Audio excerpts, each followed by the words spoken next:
ਵਾਹਿਗੁਰੂ ਜੀ ਕਾ ਖਾਲਸਾ, ਵਾਹਿਗੁਰੂ ਜੀ ਕੀ ਫਤਿਹ ਜੀ। ਸਵਾਗਤ ਹੈ ਜੀ ਤੁਹਾਡਾ ਸਾਰਿਆਂ ਦਾ ਆਨਲਾਈਨ ਗੁਰਮਤਿ ਕਲਾਸ ਵਿੱਚ। ਜਿਵੇਂ ਕਿ ਆਪ ਸਾਰੇ ਵੀਰਾਂ ਭੈਣਾਂ ਨੂੰ ਪਤਾ ਹੈ ਕਿ ਸਾਹਿਬ ਸ੍ਰੀ ਗੁਰੂ ਗ੍ਰੰਥ ਸਾਹਿਬ ਜੀ ਦੇ ਵਿੱਚ 22 ਵਾਰਾਂ ਨੇ, ਜਿਨ੍ਹਾਂ ਦੀ ਵਿਚਾਰ ਅਸੀਂ ਆਰੰਭ ਕੀਤੀ ਹੋਈ ਹੈ ਤੇ ਅੱਜ ਅਸੀਂ ਬਿਲਾਵਲ ਕੀ ਵਾਰ ਦੀ ਵਿਚਾਰ ਆਰੰਭ ਕਰਾਂਗੇ।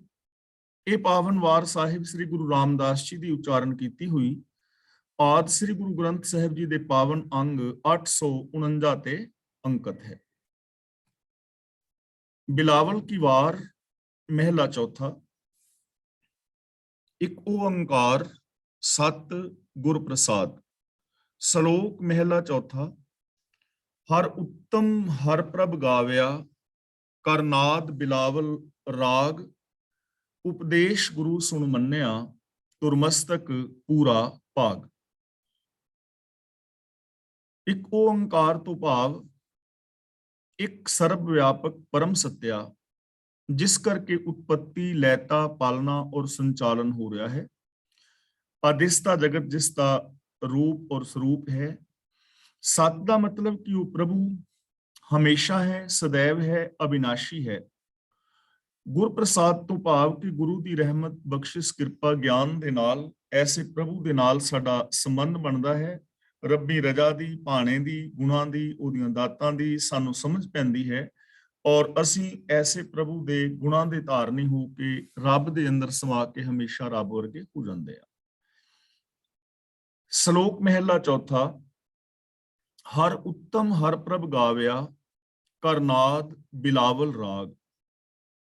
ਨਾਦ ਦਾ ਮਤਲਬ ਹੈ ਇੱਥੇ ਗੁਰੂ ਦਾ ਸ਼ਬਦ। ਨਾਦ ਬਿਲਾਵਲ ਰਾਗ ਦਾ ਮਤਲਬ ਹੈ ਗੁਰੂ ਦਾ ਸ਼ਬਦ ਰੂਪ ਬਿਲਾਵਲ ਰਾਗ। ਕਰ ਦਾ ਮਤਲਬ ਕਰਕੇ, ਉਚਾਰ ਕੇ। ਹੁਣ ਇਹ ਉਸ ਮਨੁੱਖ ਦੀ ਗੱਲ ਕਰ ਰਹੇ ਨੇ ਜਿਸ ਮਨੁੱਖ ਨੇ ਪ੍ਰਭੂ ਦੀ ਸਿਫਤ ਸਲਾਹ ਦੇ ਗੀਤ ਗਾਏ ਨੇ। ਉਹ ਕਿਸਨੇ ਗਾਏ ਨੇ?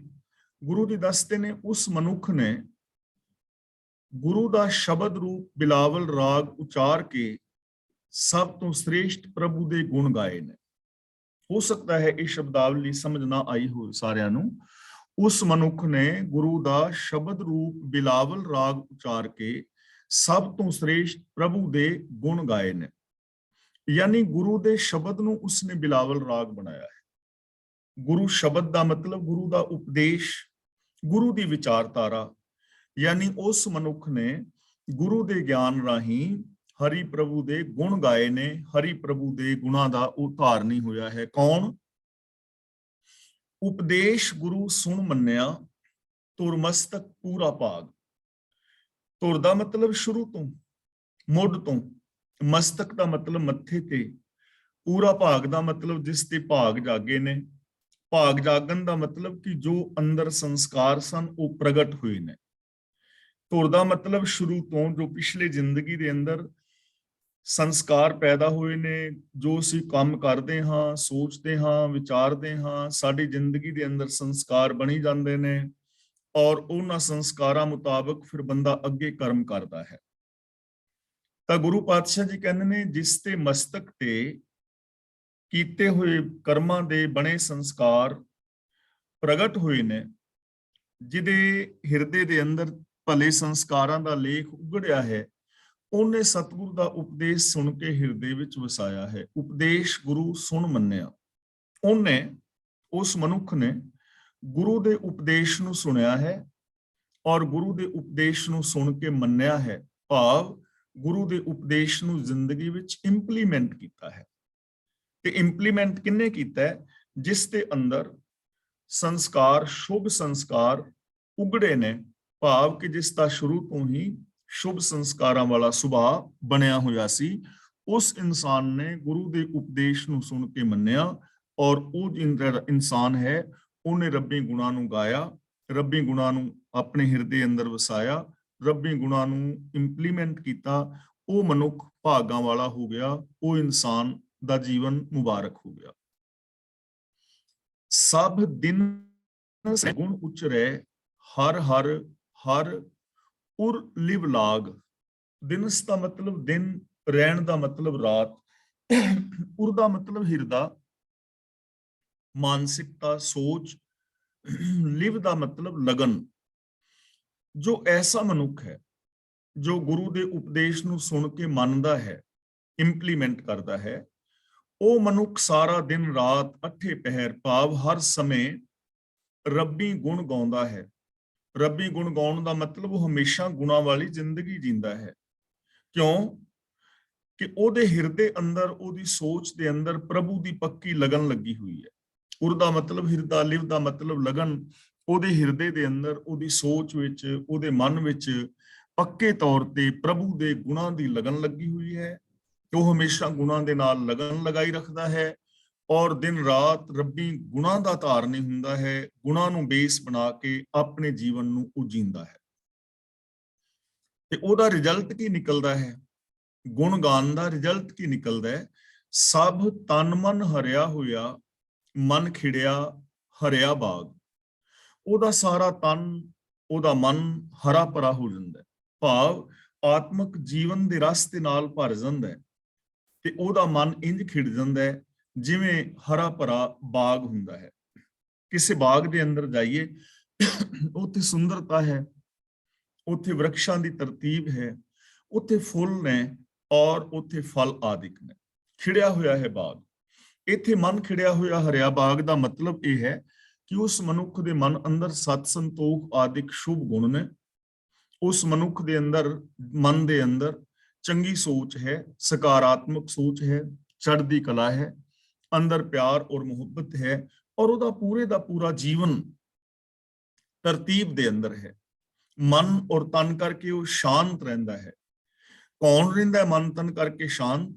ਜੋ ਗੁਰੂ ਗਿਆਨ ਮੁਤਾਬਕ ਰੱਬੀ ਗੁਣਾਂ ਦੇ ਗੀਤ ਗਾਉਂਦਾ ਹੈ, ਭਾਵ ਗੁਰੂ ਗਿਆਨ ਮੁਤਾਬਕ ਜ਼ਿੰਦਗੀ ਜੀਂਦਾ ਹੋਇਆ, ਜੋ ਦਿਨ ਰਾਤ ਰੱਬੀ ਗੁਣਾਂ ਦਾ ਧਾਰਨੀ ਰਹਿੰਦਾ ਹੈ, ਉਹਦਾ ਜੀਵਨ ਖਿੜਿਆ ਹੋਇਆ ਹੈ। ਉਹ ਤਨ ਔਰ ਮਨ ਕਰਕੇ ਸ਼ਾਂਤ ਹੈ। ਉਹਦੇ ਜੀਵਨ ਵਿੱਚ ਖੀੜਾ ਹੈ, ਉਹਦੇ ਜੀਵਨ ਵਿੱਚ ਗੁਣਾਂ ਦੀ ਸੁਗੰਧ ਹੈ ਔਰ ਆਤਮਿਕ ਰਸ ਦੇ ਨਾਲ ਉਹ ਪਰਿਪੂਰਨ ਹੈ। ਅਗਿਆਨ ਅੰਧੇਰਾ ਮਿਟ ਗਿਆ, ਗੁਰ ਚਾਨਣ ਗਿਆਨ ਚਿਰਾਗ। ਚਿਰਾਗ ਦਾ ਮਤਲਬ ਦੀਵਾ। ਗੁਰ ਚਾਨਣ ਗਿਆਨ ਚਿਰਾਗ ਦਾ ਮਤਲਬ ਗੁਰੂ ਦੀ ਦਿੱਤੀ ਹੋਈ ਆਤਮਿਕ ਜੀਵਨ ਦੀ ਸੂਝ। ਗੁਰੂ ਦੇ ਦਿੱਤੀ ਹੋਈ ਆਤਮਿਕ ਜੀਵਨ ਦੀ ਸੂਝ ਕਰਕੇ, ਗੁਰੂ ਦੇ ਗਿਆਨ ਕਰਕੇ ਉਸ ਦੀ ਜ਼ਿੰਦਗੀ ਤੋਂ ਅਗਿਆਨਤਾ ਦਾ ਹਨੇਰਾ ਮਿਟ ਜਾਂਦਾ ਹੈ ਔਰ ਉਹਨੂੰ ਆਤਮਿਕ ਜੀਵਨ ਦੀ ਸੂਝ ਹੋ ਜਾਂਦੀ ਹੈ, ਉਹਨੂੰ ਆਤਮਿਕ ਜੀਵਨ ਦੀ ਸਮਝ ਆ ਜਾਂਦੀ ਹੈ। ਜਿਹੜਾ ਅਗਿਆਨਤਾ ਦੇ ਕਾਰਨ ਆਤਮਿਕ ਜੀਵਨ ਦੀ ਸੂਝ ਸਮਝ ਵੱਲੋਂ ਬੇਖਬਰ ਸੀ ਔਰ ਆਤਮਿਕ ਜੀਵਨ ਦਾ ਆਨੰਦ ਜੋ ਨਹੀਂ ਸੀ ਮਾਣ ਪਾ ਰਿਹਾ, ਜਦੋਂ ਗੁਰੂ ਗਿਆਨ ਦੀ ਉਹਨੂੰ ਸੂਝ ਮਿਲੀ, ਗੁਰੂ ਦੇ ਗਿਆਨ ਮੁਤਾਬਕ ਜ਼ਿੰਦਗੀ ਜੀਵੀ, ਉਹਦੇ ਅੰਦਰੋਂ ਅਗਿਆਨਤਾ ਦਾ ਅੰਧਕਾਰ ਮਿਟਿਆ ਔਰ ਉਹਨੂੰ ਸ਼ੁਭ ਗੁਣਾਂ ਦੀ ਖਬਰ ਮਿਲੀ, ਉਹਨੂੰ ਆਤਮਿਕ ਜੀਵਨ ਦੀ ਸੂਝ ਹੋਈ ਔਰ ਫਿਰ ਉਹ ਆਤਮਿਕ ਜੀਵਨ ਜੀਂਦਾ ਹੈ। ਭਾਵ ਗੁਰੂ ਦੇ ਗਿਆਨ ਮੁਤਾਬਕ ਜ਼ਿੰਦਗੀ ਜੀ ਕੇ ਉਹ ਅੰਦਰੋਂ ਬਾਹਰੋਂ ਗੁਣਾਂ ਦਾ ਧਾਰਨੀ ਹੋ ਜਾਂਦਾ ਹੈ। ਉਹਦੇ ਅੰਦਰ ਚਲਾਕੀਆਂ ਔਰ ਚਤੁਰਾਈਆਂ ਆਦਿਕ ਨਹੀਂ ਰਹਿ ਜਾਂਦੀਆਂ। ਉਹ ਅੰਦਰੋਂ ਬਾਹਰੋਂ ਇੱਕ ਹੁੰਦਾ ਹੈ ਔਰ ਸੁਖ ਸ਼ਾਂਤੀ ਵਾਲੀ ਜ਼ਿੰਦਗੀ ਜੀਂਦਾ ਹੈ। ਜਨ ਨਾਨਕ ਜੀਵੈ ਦੇਖ ਹਰ, ਇੱਕ ਨਿਮਕ ਘੜੀ ਮੁਖ ਲਾਗ। ਦੇਖ ਦਾ ਮਤਲਬ ਵੇਖ ਕੇ, ਨਿਮਕ ਦਾ ਮਤਲਬ ਅੱਖ ਚਮਕਣ ਜਿੰਨਾ ਸਮਾਂ, ਮੁਖ ਲਾਗ ਦਾ ਮਤਲਬ ਮੂੰਹ ਲੱਗੇ, ਦਰਸ਼ਨ ਦੇਵੇ। ਤਾਂ ਗੁਰੂ ਪਾਤਸ਼ਾਹ ਜੀ ਕਹਿੰਦੇ ਨੇ, ਜਦੋਂ ਪ੍ਰਭੂ ਮੈਨੂੰ ਅੱਖ ਚਮਕਣ ਦੇ ਸਮੇਂ ਜਿੰਨੇ ਸਮੇਂ ਵਿੱਚ ਵੀ ਦਰਸ਼ਨ ਦਿੰਦਾ ਹੈ, ਵੇਖਦਾ ਹਾਂ, ਤਾਂ ਉਦੋਂ ਮੈਂ ਜੀਂਦਾ ਹਾਂ, ਉਦੋਂ ਮੈਨੂੰ ਆਤਮਿਕ ਜੀਵਨ ਮਿਲਦਾ ਹੈ। ਜਨ ਨਾਨਕ ਜੀਵੈ ਦੇਖ ਹਰ, ਰੱਬ ਨੂੰ ਵੇਖ ਕੇ ਜਿਉਂਦਾ ਹਾਂ। ਜਿਵੇਂ ਅਸੀਂ ਗੁਰਬਾਣੀ ਦੇ ਵਿੱਚ ਹੋਰ ਥਾਵੇਂ ਪੜ੍ਹਦੇ ਹਾਂ ਨਾ, ਆਖਾਂ ਜੀਵਾਂ ਵਿਸਰੈ ਮਰ ਜਾਉ। ਜਦੋਂ ਮੈਂ ਪ੍ਰਭੂ ਨੂੰ ਵੇਖਦਾ ਹਾਂ ਤਾਂ ਉਦੋਂ ਮੈਂ ਆਤਮਿਕ ਜੀਵਨ ਜੀਂਦਾ ਹਾਂ। ਤੇ ਜਦੋਂ ਮੈਂ ਪ੍ਰਭੂ ਨਾਲੋਂ, ਸੱਚ ਨਾਲੋਂ, ਰੱਬੀ ਗੁਣਾਂ ਦੇ ਨਾਲੋਂ ਟੁੱਟਦਾ ਹਾਂ, ਉਦੋਂ ਮੇਰੀ ਆਤਮਿਕ ਤੌਰ ਤੇ ਮੌਤ ਹੋ ਜਾਂਦੀ ਹੈ। ਅਸਲ ਦੇ ਅੰਦਰ ਜੀ ਮਨੁੱਖ ਉਹ ਹੀ ਰਿਹਾ ਹੈ ਜੋ ਸੱਚ ਦੇ ਨਾਲ ਜੁੜਿਆ ਹੋਇਆ ਹੈ, ਜਿਸ ਦੇ ਅੰਦਰ ਇਨਸਾਨੀਅਤ ਹੈ, ਜਿਸ ਦੇ ਅੰਦਰ ਦਇਆ ਹੈ, ਜਿਸ ਦੇ ਅੰਦਰ ਪਿਆਰ ਹੈ, ਮੁਹੱਬਤ ਹੈ, ਜਿਹਦੇ ਅੰਦਰ ਨਿਰਭੈਤਾ ਔਰ ਨਿਰਵੈਰਤਾ ਹੈ, ਇਮਾਨਦਾਰੀ ਹੈ, ਜੋ ਕਿਸੇ ਦੂਜੇ ਦੀ ਹੈਲਪ ਕਰ ਸਕਦਾ ਹੈ, ਅਸਲ ਦੇ ਅੰਦਰ ਇਨਸਾਨੀ ਜ਼ਿੰਦਗੀ ਉਹੀ ਜੀ ਰਿਹਾ ਹੈ ਤੇ ਜਿਸ ਦੇ ਅੰਦਰ ਸਤ ਸੰਤੋਖ ਆਦਿਕ ਨਹੀਂ ਹਨ, ਉੱਚਾ ਸੁੱਚਾ ਆਚਰਨ ਨਹੀਂ ਹੈ, ਤਾਂ ਅਸਲ ਦੇ ਅੰਦਰ ਉਹ ਇਨਸਾਨੀ ਤੌਰ ਤੇ ਅੰਦਰੋਂ ਮਰਿਆ ਹੋਇਆ ਹੈ। ਤਾਂ ਗੁਰੂ ਪਾਤਸ਼ਾਹ ਜੀ ਕਹਿੰਦੇ ਨੇ, ਹੇ ਪ੍ਰਭੂ, ਜਦ ਮੈਂ ਤੈਨੂੰ ਦੇਖਦਾ ਹਾਂ ਆਪਣੇ ਅੰਦਰ ਔਰ ਬਾਹਰ, ਤੇਰੇ ਗੁਣਾਂ ਦੇ ਨਾਲ ਜੁੜਦਾ, ਤੇਰੀ ਰਜ਼ਾ ਵਿੱਚ ਜੁੜਦਾ, ਉਦੋਂ ਮੈਂ ਆਤਮਿਕ ਜੀਵਨ ਜੀਂਦਾ ਹਾਂ। ਚਾਹੇ ਮੈਨੂੰ ਇੱਕ ਪਲ ਵਾਸਤੇ ਹੀ ਤੇਰੇ ਦੀਦਾਰ ਹੋਣ, ਮੈਂ ਤੇਰੇ ਦਰਸ਼ਨ ਕਰ ਸਕਾਂ, ਤੈਨੂੰ ਵੇਖ ਸਕਾਂ ਔਰ ਤੈਨੂੰ ਵੇਖ ਵੇਖ ਕੇ ਮੈਂ ਆਤਮਿਕ ਜੀਵਨ ਜੀਵਾਂ। ਤਾਂ ਇੱਥੇ ਸਾਨੂੰ ਸਮਝਾਇਆ ਜਾ ਰਿਹਾ ਹੈ ਕਿ ਜੇ ਰੱਬੀ ਗੁਣਾਂ ਦੇ ਨਾਲ ਜੁੜੇ ਰਹੋਗੇ ਤਾਂ ਤੁਸੀਂ ਆਤਮਿਕ ਜ਼ਿੰਦਗੀ ਜੀਵੋਗੇ, ਜੇ ਰੱਬੀ ਗੁਣਾਂ ਦੇ ਨਾਲ ਟੁੱਟ ਜਾਓਗੇ ਤਾਂ ਆਤਮਿਕ ਮੌਤ ਹੋ ਜਾਏਗੀ। ਮਹਿਲਾ ਤੀਜਾ, ਬਿਲਾਵਲ ਤਬ ਹੀ ਕੀਜੀਏ ਜਬ ਮੁਖ ਹੋਵੇ ਨਾਮ। ਤਾਂ ਇੱਥੇ ਦੋ ਅਰਥ ਕੀਤੇ ਨੇ ਵਿਦਵਾਨ ਪੁਰਸ਼ਾਂ ਨੇ ਬਿਲਾਵਲ ਦੇ, ਕਿਉਂਕਿ ਬਿਲਾਵਲ ਨੂੰ ਖੁਸ਼ੀ ਦਾ ਰਾਗ ਮੰਨਿਆ ਗਿਆ ਹੈ। ਜਦੋਂ ਖੁਸ਼ੀ ਹੁੰਦੀ ਹੈ ਉਦੋਂ ਲੋਕ ਬਿਲਾਵਲ ਗਾਉਂਦੇ ਨੇ, ਜਾਂ ਇਹ ਧਾਰਨਾ ਹੈ ਕਿ ਜਦੋਂ ਬਿਲਾਵਲ ਗਾਈਏ ਤਾਂ ਜ਼ਿੰਦਗੀ ਦੇ ਵਿੱਚ ਖੁਸ਼ੀ ਪੈਦਾ ਹੁੰਦੀ ਹੈ। ਪਰ ਗੁਰੂ ਪਾਤਸ਼ਾਹ ਜੀ ਸਾਨੂੰ ਸਮਝਾ ਰਹੇ ਨੇ ਕਿ ਬਿਲਾਵਲ ਰਾਗ ਤਾਂ ਹੀ ਗਾਇਆ ਹੋਇਆ ਸਫਲਾ ਹੈ ਜਬ ਮੁਖ ਹੋਵੇ ਨਾਮ। ਜੇ ਮੁਖ ਦੇ ਅੰਦਰ ਰੱਬੀ ਗੁਣ ਨੇ, ਜੇ ਜ਼ਬਾਨ ਦੇ ਨਾਲ ਅਸੀਂ ਰੱਬੀ ਹੁਕਮ ਦੀ ਗੱਲ ਕਰ ਰਹੇ ਹਾਂ, ਜੇ ਅਸੀਂ ਬਿਲਾਵਲ ਰਾਗ ਰਾਹੀਂ ਰੱਬੀ ਗੁਣਾਂ ਨੂੰ ਗਾ ਰਹੇ ਹਾਂ, ਜੇ ਬਿਲਾਵਲ ਰਾਗ ਰਾਹੀਂ ਅਸੀਂ ਰੱਬੀ ਹੁਕਮ ਦੀ ਸਿਫਤ ਸਲਾਹ ਗਾ ਰਹੇ ਹਾਂ, ਤਾਂ ਇਹ ਬਿਲਾਵਲ ਰਾਗ ਗਾਇਆ ਹੋਇਆ ਸਫਲਾ ਹੈ, ਤਾਂ ਜ਼ਿੰਦਗੀ ਦੇ ਅੰਦਰ ਖੁਸ਼ੀ ਪੈਦਾ ਹੋ ਸਕਦੀ ਹੈ। ਤੇ ਜੇ ਕੋਈ ਕਹੇ ਕਿ ਗਾਵੇ ਤੇ ਰਾਗ ਲੇਕਿਨ ਮਨ ਵਿੱਚ ਵਿਕਾਰ ਹੋਣ, ਸੋਚ ਮਾੜੀ ਹੋਵੇ, ਬਿਹੇਵੀਅਰ ਮਾੜਾ ਹੋਵੇ ਔਰ ਰਾਗ ਗਾਣ ਦੇ ਅੰਦਰ ਮਾਹਿਰ ਹੋਵੇ, ਤਾਂ ਕੱਲਾ ਰਾਗ ਉਹਦੀ ਜ਼ਿੰਦਗੀ ਦੇ ਅੰਦਰ ਖੁਸ਼ੀ ਪੈਦਾ ਨਹੀਂ ਕਰੇਗਾ। ਇਸ ਲਈ ਜ਼ਰੂਰਤ ਹੈ ਕਿ ਅਸੀਂ ਜ਼ਿੰਦਗੀ ਕੈਸੀ ਜੀ ਰਹੇ ਹਾਂ, ਜਾਂ ਰਾਗ ਰਾਹੀਂ ਪਰੋਸਿਆ ਕੀ ਜਾ ਰਿਹਾ ਹੈ, ਰਾਗ ਰਾਹੀਂ ਪਰੋਸਿਆ ਕੀ ਜਾ ਰਿਹਾ ਹੈ, ਰਾਗ ਗਾਇਆ ਕਾਦੇ ਵਾਸਤੇ ਜਾ ਰਿਹਾ ਹੈ, ਉਹਦੇ ਪਿੱਛੇ ਸੋਚ ਕੀ ਹੈ। ਤੇ ਦੂਜਾ ਬਿਲਾਵਲ ਦਾ ਅਰਥ ਹੈ ਖੁਸ਼ੀ, ਖੇੜਾ, ਆਤਮਿਕ ਆਨੰਦ। ਬਿਲਾਵਲ ਦਾ ਇੱਕ ਤਾਂ ਰਾਗ ਦਾ ਨਾਮ ਹੈ, ਦੂਜਾ ਬਿਲਾਵਲ ਦਾ ਜੋ ਅਰਥ ਹੈ ਉਹ ਹੈ ਪੂਰਨ ਖਿੜਾਓ, ਆਤਮਿਕ ਆਨੰਦ, ਖੁਸ਼ੀ। ਕੀਜੀਏ ਦਾ ਮਤਲਬ ਕੀਤਾ ਜਾ ਸਕਦਾ ਹੈ, ਮਾਣਿਆ ਜਾ ਸਕਦਾ ਹੈ। ਤਾਂ ਗੁਰੂ ਜੀ ਕਹਿੰਦੇ ਨੇ ਬਿਲਾਵਲ ਤਬ ਹੀ ਕੀਜੀਏ ਜਬ ਮੁਖ ਹੋਵੇ ਨਾਮ, ਯਾਨੀ ਪੂਰਨ ਤੌਰ ਤੇ ਆਤਮਿਕ ਆਨੰਦ, ਆਤਮਿਕ ਖੇੜਾ ਉਦੋਂ ਹੀ ਮਾਣਿਆ ਜਾ ਸਕਦਾ ਹੈ ਜਦੋਂ ਮੁਖ ਦੇ ਅੰਦਰ ਪ੍ਰਭੂ ਦੇ ਗੁਣ ਹੋਣ, ਜਦੋਂ ਰੱਬੀ ਰਜ਼ਾ ਦੀ ਗੱਲ ਕੀਤੀ ਜਾ ਰਹੀ ਹੋਵੇ, ਜਦੋਂ ਬੰਦਾ ਰੱਬੀ ਗੁਣਾਂ ਨੂੰ ਜ਼ਿੰਦਗੀ ਦੇ ਵਿੱਚ ਇੰਪਲੀਮੈਂਟ ਕਰਦਾ ਹੈ, ਤਾਂ ਹੀ ਜੀਵਨ ਦੇ ਅੰਦਰ ਪੂਰਨ ਤੌਰ ਤੇ ਖਿੜਾਓ ਬਣਦਾ ਹੈ, ਗੁਣਾਂ ਤੋਂ ਬਿਨਾਂ ਨਹੀਂ। ਰਾਗ ਨਾਦ ਸ਼ਬਦ ਸੋਹਣੇ ਜਾਂ ਲਾਗੇ ਸਹਿਜ ਧਿਆਨ। ਗੁਰੂ ਪਾਤਸ਼ਾਹ ਜੀ ਕਹਿੰਦੇ ਨੇ ਰਾਗ ਨਾਦ ਗੁਰੂ ਸ਼ਬਦ ਦੁਆਰਾ ਤਾਂ ਹੀ ਸ਼ੋਭਦੇ ਨੇ ਜਦੋਂ ਸਹਿਜ ਦੇ ਅੰਦਰ ਧਿਆਨ ਲੱਗ ਜਾਏ। ਸ਼ਬਦ ਦਾ ਮਤਲਬ ਗੁਰੂ ਦੇ ਸ਼ਬਦ ਦੀ ਰਾਹੀਂ, ਜਾਂ ਦਾ ਮਤਲਬ ਜਦੋਂ, ਸਹਿਜ ਦਾ ਮਤਲਬ ਆਤਮਿਕ ਅਡੋਲਤਾ ਵਿੱਚ, ਧਿਆਨ ਦਾ ਮਤਲਬ ਸੁਰਤ, ਲਗਨ।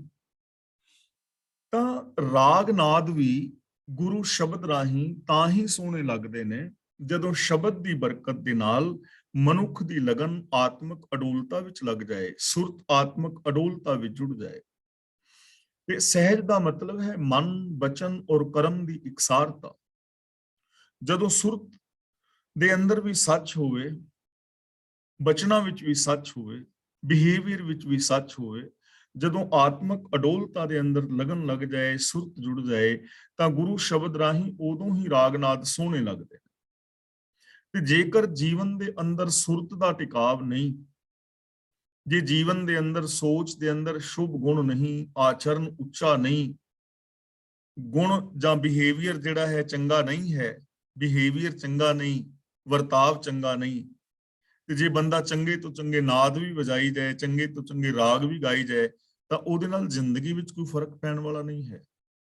ਉਹਦੇ ਨਾਲ ਜੀਵਨ ਦੇ ਅੰਦਰ ਖੁਸ਼ੀ ਨਹੀਂ ਆਏਗੀ, ਕਿਉਂਕਿ ਖੁਸ਼ੀ ਤਾਂ ਹੀ ਜੀਵਨ ਵਿੱਚ ਆਏਗੀ ਨਾ ਜੇ ਅੰਦਰ ਸੱਚ ਹੋਏਗਾ, ਅੰਦਰ ਦਇਆ ਹੋਏਗੀ, ਪਿਆਰ ਮੁਹੱਬਤ ਹੋਏਗਾ, ਚੜ੍ਹਦੀ ਕਲਾ ਹੋਏਗੀ। ਤਾਂ ਗੁਰੂ ਪਾਤਸ਼ਾਹ ਜੀ ਕਹਿੰਦੇ ਨੇ ਰਾਗ ਔਰ ਨਾਦ ਵੀ ਸ਼ਬਦ ਦੀ ਰਾਹੀਂ ਤਾਂ ਸੋਹਣੇ ਲੱਗਦੇ ਨੇ ਜੇਕਰ ਮੁਖ ਦੇ ਅੰਦਰ ਪ੍ਰਭੂ ਦੇ ਸ਼ੁਭ ਗੁਣ ਮੌਜੂਦ ਨੇ। ਰਾਗ ਨਾਦ ਛੋੜ हर सेवियै तां दरगाह पाइयै मान। ਰਾਗ ਨਾਦ ਛੋੜ, ਛੋੜ ਦਾ ਮਤਲਬ ਛੱਡ ਕੇ, ਸੇਵੀਏ ਦਾ ਮਤਲਬ ਰੱਬੀ ਰਜ਼ਾ ਦੇ ਵਿੱਚ ਤੁਰੀਏ, ਪਾਈਏ ਦਾ ਮਤਲਬ ਪਾਈਦਾ ਹੈ। ਸੰਸਾਰਿਕ ਰਾਗ ਰੰਗ ਦਾ ਰਸ ਛੱਡ ਕੇ ਸਾਨੂੰ ਪ੍ਰਭੂ ਦੀ ਰਜ਼ਾ ਵਿੱਚ ਤੁਰਨਾ ਚਾਹੀਦਾ ਹੈ। ਰਾਗ ਨਾਦ ਛੋੜ ਦਾ ਮਤਲਬ ਜੋ ਸੰਸਾਰਿਕ ਰਾਸ ਰੰਗ ਨੇ, ਜਿਨ੍ਹਾਂ ਰਾਗਾਂ ਰਾਹੀਂ, ਜਿਨ੍ਹਾਂ ਗੀਤਾਂ ਰਾਹੀਂ ਸਿਰਫ ਸੰਸਾਰ ਨੂੰ ਜਾਂ ਵਿਕਾਰਾਂ ਨੂੰ ਗਾਇਆ ਜਾ ਰਿਹਾ ਹੈ। ਗੱਲ ਰਾਗ ਦੀ ਨਹੀਂ ਹੈ, ਗੱਲ ਸੰਗੀਤ ਦੀ ਨਹੀਂ ਹੈ। ਗੱਲ ਇਹ ਹੈ ਕਿ ਸੰਗੀਤ ਰਾਹੀਂ ਪਰੋਸਿਆ ਕੀ ਜਾ ਰਿਹਾ ਹੈ, ਰਾਗ ਰਾਹੀਂ ਗਾਇਆ ਕੀ ਜਾ ਰਿਹਾ ਹੈ। ਰਾਗ ਵੈਸ਼ਿਆ ਦੇ ਦੁਆਰੇ ਤੇ ਵੀ ਗਾਇਆ ਗਿਆ ਹੈ, ਰਾਗ ਪੱਬਾਂ ਕਲੱਬਾਂ ਦੇ ਵਿੱਚ ਵੀ ਗਾਇਆ ਜਾਂਦਾ ਹੈ। ਗੱਲ ਇਹ ਨਹੀਂ ਕਿ ਰਾਗ ਗਾਣ ਦੀ ਜਾਂ ਨਾ ਗਾਣ ਦੀ, ਰਾਗ ਰਾਹੀਂ ਦਿੱਤਾ ਕੀ ਜਾ ਰਿਹਾ ਹੈ। ਮੰਨ ਲਓ ਤੁਹਾਡੇ ਕੋਲ ਸੋਨੇ ਦਾ ਬਰਤਨ ਹੈ, ਇੱਕ ਦੇ ਕੋਲ ਮਿੱਟੀ ਦਾ ਬਰਤਨ ਹੈ। ਮਿੱਟੀ ਦੇ ਬਰਤਨ ਦੇ ਅੰਦਰ ਮੰਨ ਲਓ ਕੋਈ ਮਿਸ਼ਰੀ ਦਾ ਸ਼ਰਬਤ ਦੇ ਰਿਹਾ ਹੈ ਤੇ ਸੋਨੇ ਦੇ ਬਰਤਨ ਵਾਲਾ ਬੰਦਾ ਜ਼ਹਿਰ ਦੇ ਰਿਹਾ ਹੈ, ਤਾਂ ਕਿ ਸੋਨੇ ਦੇ ਬਰਤਨ ਨਾਲ ਜ਼ਹਿਰ ਪੀਤਾ ਜਾ ਸਕਦਾ ਵੀ ਚਲੋ ਪੀ ਲਓ ਜ਼ਹਿਰ, ਯਾਰ ਸੋਨੇ ਦਾ ਬਰਤਨ ਹੀ ਫਿਰ ਕੀ ਹੈ। ਸੋਨੇ ਦੇ ਬਰਤਨ ਰਾਹੀਂ ਜ਼ਹਿਰ, ਕੀ ਕੋਈ ਸੋਨੇ ਦੇ ਬਰਤਨ ਵਿੱਚ ਜ਼ਹਿਰ ਪੀ ਲੇਗਾ? ਕਿ ਸੋਨੇ ਦੇ ਬਰਤਨ ਵਿੱਚ ਜ਼ਹਿਰ ਪਾ ਕੇ ਜੇ ਪੀਤਾ ਜਾਏ ਤੇ ਬੰਦੇ ਦੀ ਮੌਤ ਨਾ ਹੋਏਗੀ? ਹੋਏਗੀ ਨਾ। ਗੱਲ ਬਰਤਨ ਦੀ ਨਹੀਂ ਹੈ ਕਿ ਬਰਤਨ ਦੀ ਕੀਮਤ ਕੀ ਹੈ, ਗੱਲ ਇਹ ਹੈ ਕਿ ਬਰਤਨ ਦੇ ਰਾਹੀਂ ਪਰੋਸਿਆ ਕੀ ਜਾ ਰਿਹਾ ਹੈ। ਇਸੇ ਤਰ੍ਹਾਂ ਰਾਗ ਇੱਕ ਬਰਤਨ ਹੈ, ਉਸ ਰਾਗ ਰਾਹੀਂ ਪਰੋਸਿਆ ਕੀ ਜਾ ਰਿਹਾ ਹੈ ਦੁਨੀਆ ਨੂੰ। ਗਾਣ ਵਾਲਾ ਕੀ ਗਾ ਰਿਹਾ ਹੈ, ਕੀ ਪਰੋਸ ਰਿਹਾ ਹੈ, ਜਾਂ ਲੈਣ ਵਾਲਾ ਕੀ ਲੈ ਰਿਹਾ ਹੈ, ਇਹਦੇ ਤੇ ਡਿਪੈਂਡ ਕਰਦਾ ਹੈ। ਇਸ ਲਈ ਗੁਰੂ ਪਾਤਸ਼ਾਹ ਜੀ ਨੇ ਰਾਗ ਨੂੰ ਨਹੀਂ ਛੱਡਿਆ, ਰਾਗ ਨੂੰ ਨਹੀਂ ਤਿਆਗਿਆ, ਰਾਗ ਨੂੰ ਮਾੜਾ ਨਹੀਂ ਕਿਹਾ। ਰਾਗ ਮਾੜਾ ਉਦੋਂ ਹੋ ਜਾਂਦਾ ਹੈ ਜਦੋਂ ਰਾਗ ਰਾਹੀਂ ਕੋਈ ਮਾੜੀ ਚੀਜ਼ ਪਰੋਸੀ ਜਾਂਦੀ ਹੈ। ਇਸ ਲਈ ਗੁਰੂ ਪਾਤਸ਼ਾਹ ਜੀ ਨੇ ਰਾਗ ਰਾਹੀਂ ਪ੍ਰਭੂ ਦੀ ਸਿਫਤ ਗਾਈ ਹੈ, ਰੱਬੀ ਗੀਤ ਗਾਏ ਨੇ, ਸੱਚ ਦੀ ਗੱਲ ਕੀਤੀ ਹੈ, ਦਇਆ ਦੀ ਗੱਲ ਕੀਤੀ ਹੈ, ਇਨਸਾਨੀਅਤ ਦੀ ਗੱਲ ਕੀਤੀ ਹੈ। ਰਾਜਨੀਤਿਕ, ਧਾਰਮਿਕ, ਆਰਥਿਕ, ਸਮਾਜਿਕ, ਸਰੀਰਕ, ਮਾਨਸਿਕ, ਬੌਧਿਕ, ਆਤਮਿਕ, ਪਰਿਵਾਰਕ ਔਰ ਵਿਵਹਾਰਕ ਤੌਰ ਤੇ ਇੱਕ ਨਵੀਂ ਸੋਚ ਗੁਰੂ ਸਾਹਿਬ ਨੇ ਰਾਗ ਰਾਹੀਂ ਪਰੋਸੀ ਹੈ। ਇਸ ਲਈ ਗੁਰੂ ਪਾਤਸ਼ਾਹ ਜੀ ਕਹਿੰਦੇ ਨੇ ਜੋ ਦੁਨਿਆਵੀ ਵਿਸ਼ੇ ਵਿਕਾਰਾਂ ਦੇ ਵਿੱਚ ਰਾਗ ਰੰਗ ਲੈ ਜਾਣ ਵਾਲੇ ਨੇ, ਉਹਨਾਂ ਨੂੰ ਛੱਡੋ ਔਰ ਪ੍ਰਭੂ ਦੀ ਸਿਫਤ ਸਲਾਹ ਕਰੋ, ਤਾਂ ਦਰਗਾਹ ਪਾਈਏ ਮਾਨ, ਤਾਂ ਰੱਬੀ ਦਰਗਾਹ ਦੇ ਅੰਦਰ ਮਾਨ ਮਿਲੇਗਾ, ਤਾਂ ਪ੍ਰਭੂ ਦੀ ਹਜ਼ੂਰੀ ਪ੍ਰਾਪਤ ਹੋਏਗੀ, ਤਾਂ ਅਸੀਂ ਪ੍ਰਭੂ ਮਿਲਾਪ ਦਾ ਆਨੰਦ ਮਾਣ ਸਕਾਂਗੇ। ਤਾਂ ਸੰਸਾਰਿਕ ਰਾਗ ਰੰਗ ਦਾ ਰਸ ਛੱਡ ਕੇ ਪ੍ਰਭੂ ਦੀ ਗੀਤ ਗਾਣੇ ਚਾਹੀਦੇ ਨੇ, ਪ੍ਰਭੂ ਦੀ ਰਜ਼ਾ ਵਿੱਚ ਤੁਰਨਾ ਚਾਹੀਦਾ ਹੈ, ਪ੍ਰਭੂ ਦੀ ਸਿਫਤ ਸਲਾਹ ਕਰਨੀ ਚਾਹੀਦੀ ਹੈ, ਤਾਂ ਹੀ ਪ੍ਰਭੂ ਦੀ ਹਜ਼ੂਰੀ ਦੇ ਅੰਦਰ ਆਦਰ ਔਰ ਸਤਿਕਾਰ ਮਾਣ ਮਿਲਦਾ ਹੈ। ਨਾਨਕ ਗੁਰਮੁਖ ਬ੍ਰਹਮ ਵਿਚਾਰੀਐ, ਚੂਕੈ ਮਨ ਅਭਿਮਾਨ। ਮਨ ਦਾ ਮਤਲਬ ਮਨ ਵਿੱਚ ਜੋ ਟਿਕਿਆ ਹੋਇਆ ਹੈ ਨਾ, ਮਨ। ਅਭਿਮਾਨ ਦਾ ਮਤਲਬ ਜਿਹੜਾ ਮਨ ਦੇ ਅੰਦਰ ਅਹੰਕਾਰ ਟਿਕਿਆ ਹੋਇਆ ਹੈ। ਚੂਕੇ ਦਾ ਮਤਲਬ ਖਤਮ ਹੋ ਜਾਂਦਾ ਹੈ।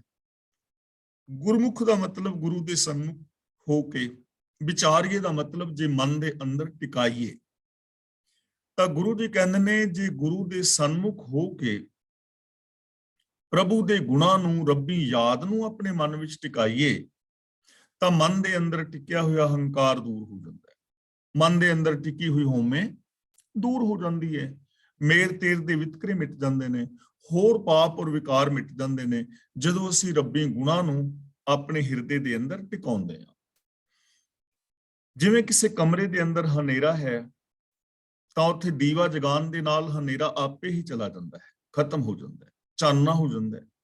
ਇਸੇ ਤਰ੍ਹਾਂ ਮੰਨ ਲਓ ਕਿਸੇ ਦੀ ਸੋਚ ਝੂਠਾਂ ਵਾਲੀ ਬਣੀ ਹੈ, ਉਹ ਝੂਠ ਬੋਲਦਾ ਹੈ, ਵਿਕਾਰ ਕਮਾਉਂਦਾ ਹੈ, ਈਰਖਾ ਦਵੇਸ਼ ਕਰਦਾ ਹੈ, ਤੇ ਜੇ ਉਹ ਸੱਚ ਬੋਲਣਾ ਸ਼ੁਰੂ ਕਰ ਦੇ ਤਾਂ ਝੂਠ ਖਤਮ ਹੋ ਜਾਏਗਾ। ਆਪਣੇ ਸੋਚ ਦੇ ਅੰਦਰ ਪ੍ਰੇਮ ਵਸਾ ਲਵੇ ਤਾਂ ਉਸ ਦੀ ਜ਼ਿੰਦਗੀ ਚੋਂ ਈਰਖਾ ਦਵੇਸ਼ ਆਦਿਕ ਮਿਟ ਜਾਏਗੀ। ਤਾਂ ਗੁਰੂ ਪਾਤਸ਼ਾਹ ਜੀ ਕਹਿੰਦੇ ਨੇ ਜੇ ਗੁਰੂ ਦੇ ਦੱਸੇ ਰਾਹਾਂ ਤੇ ਚੱਲ ਕੇ ਪ੍ਰਭੂ ਦੀ ਸਿਫਤ ਸਲਾਹ ਨੂੰ ਆਪਣੇ ਹਿਰਦੇ ਦੇ ਅੰਦਰ ਵਸਾਈਏ ਤਾਂ ਮਨ ਦੇ ਅੰਦਰ ਟਿਕਿਆ ਹੋਇਆ ਜੋ ਅਹੰਕਾਰ ਹੈ ਉਹ ਖਤਮ ਹੋ ਜਾਂਦਾ ਹੈ, ਉਹ ਮੁੱਕ ਜਾਂਦਾ ਹੈ। ਪੌੜੀ ਤੂੰ ਹਰ ਪ੍ਰਭ ਆਪ ਅਗੰਮ ਹੈ, ਸਭ ਤੁਧ ਉਪਾਇਆ।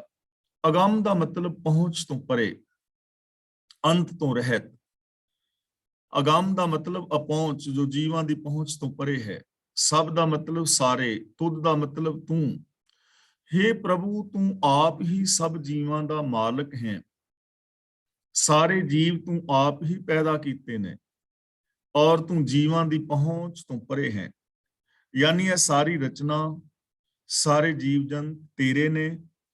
ਇਹ ਸਾਰੀ ਰਚਨਾ ਤੇਰੇ ਹੁਕਮ ਦੇ ਅੰਦਰ ਹੋਈ ਹੈ, ਲੇਕਿਨ ਜੀਵ ਜੰਤਾਂ ਦੀ ਪਹੁੰਚ ਤੋਂ ਤੂੰ ਪਰੇ ਹੈ। ਭਾਵ ਕਿ ਜਿਤਨੇ ਵੀ ਇਹ ਜੀਵ ਜੰਤ ਨੇ ਤੇਰਾ ਅੰਤ ਨਹੀਂ ਪਾ ਸਕਦੇ।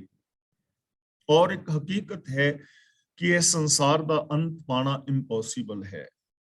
ਕਿੱਥੋਂ ਤੱਕ ਇਹ ਬ੍ਰਹਿਮੰਡ ਫੈਲਿਆ ਹੈ, ਕਿੰਨੀਆਂ ਕਿਹਦੇ ਵਿੱਚ ਦਾਤਾਂ ਨੇ, ਕਿੰਨੇ ਕਿੱਥੇ ਗੁਣ ਨੇ, ਕਿੰਨੇ ਕਿੱਥੇ ਵਨਸਪਤੀ ਹੈ, ਕਿੱਥੇ ਕਿੱਥੇ ਕੀ ਹੈ, ਇਸ ਦਾ ਕੋਈ ਅੰਤ ਨਹੀਂ ਪਾਇਆ ਜਾ ਸਕਦਾ। ਅਨੰਤ ਅਨੰਤ ਹੈ।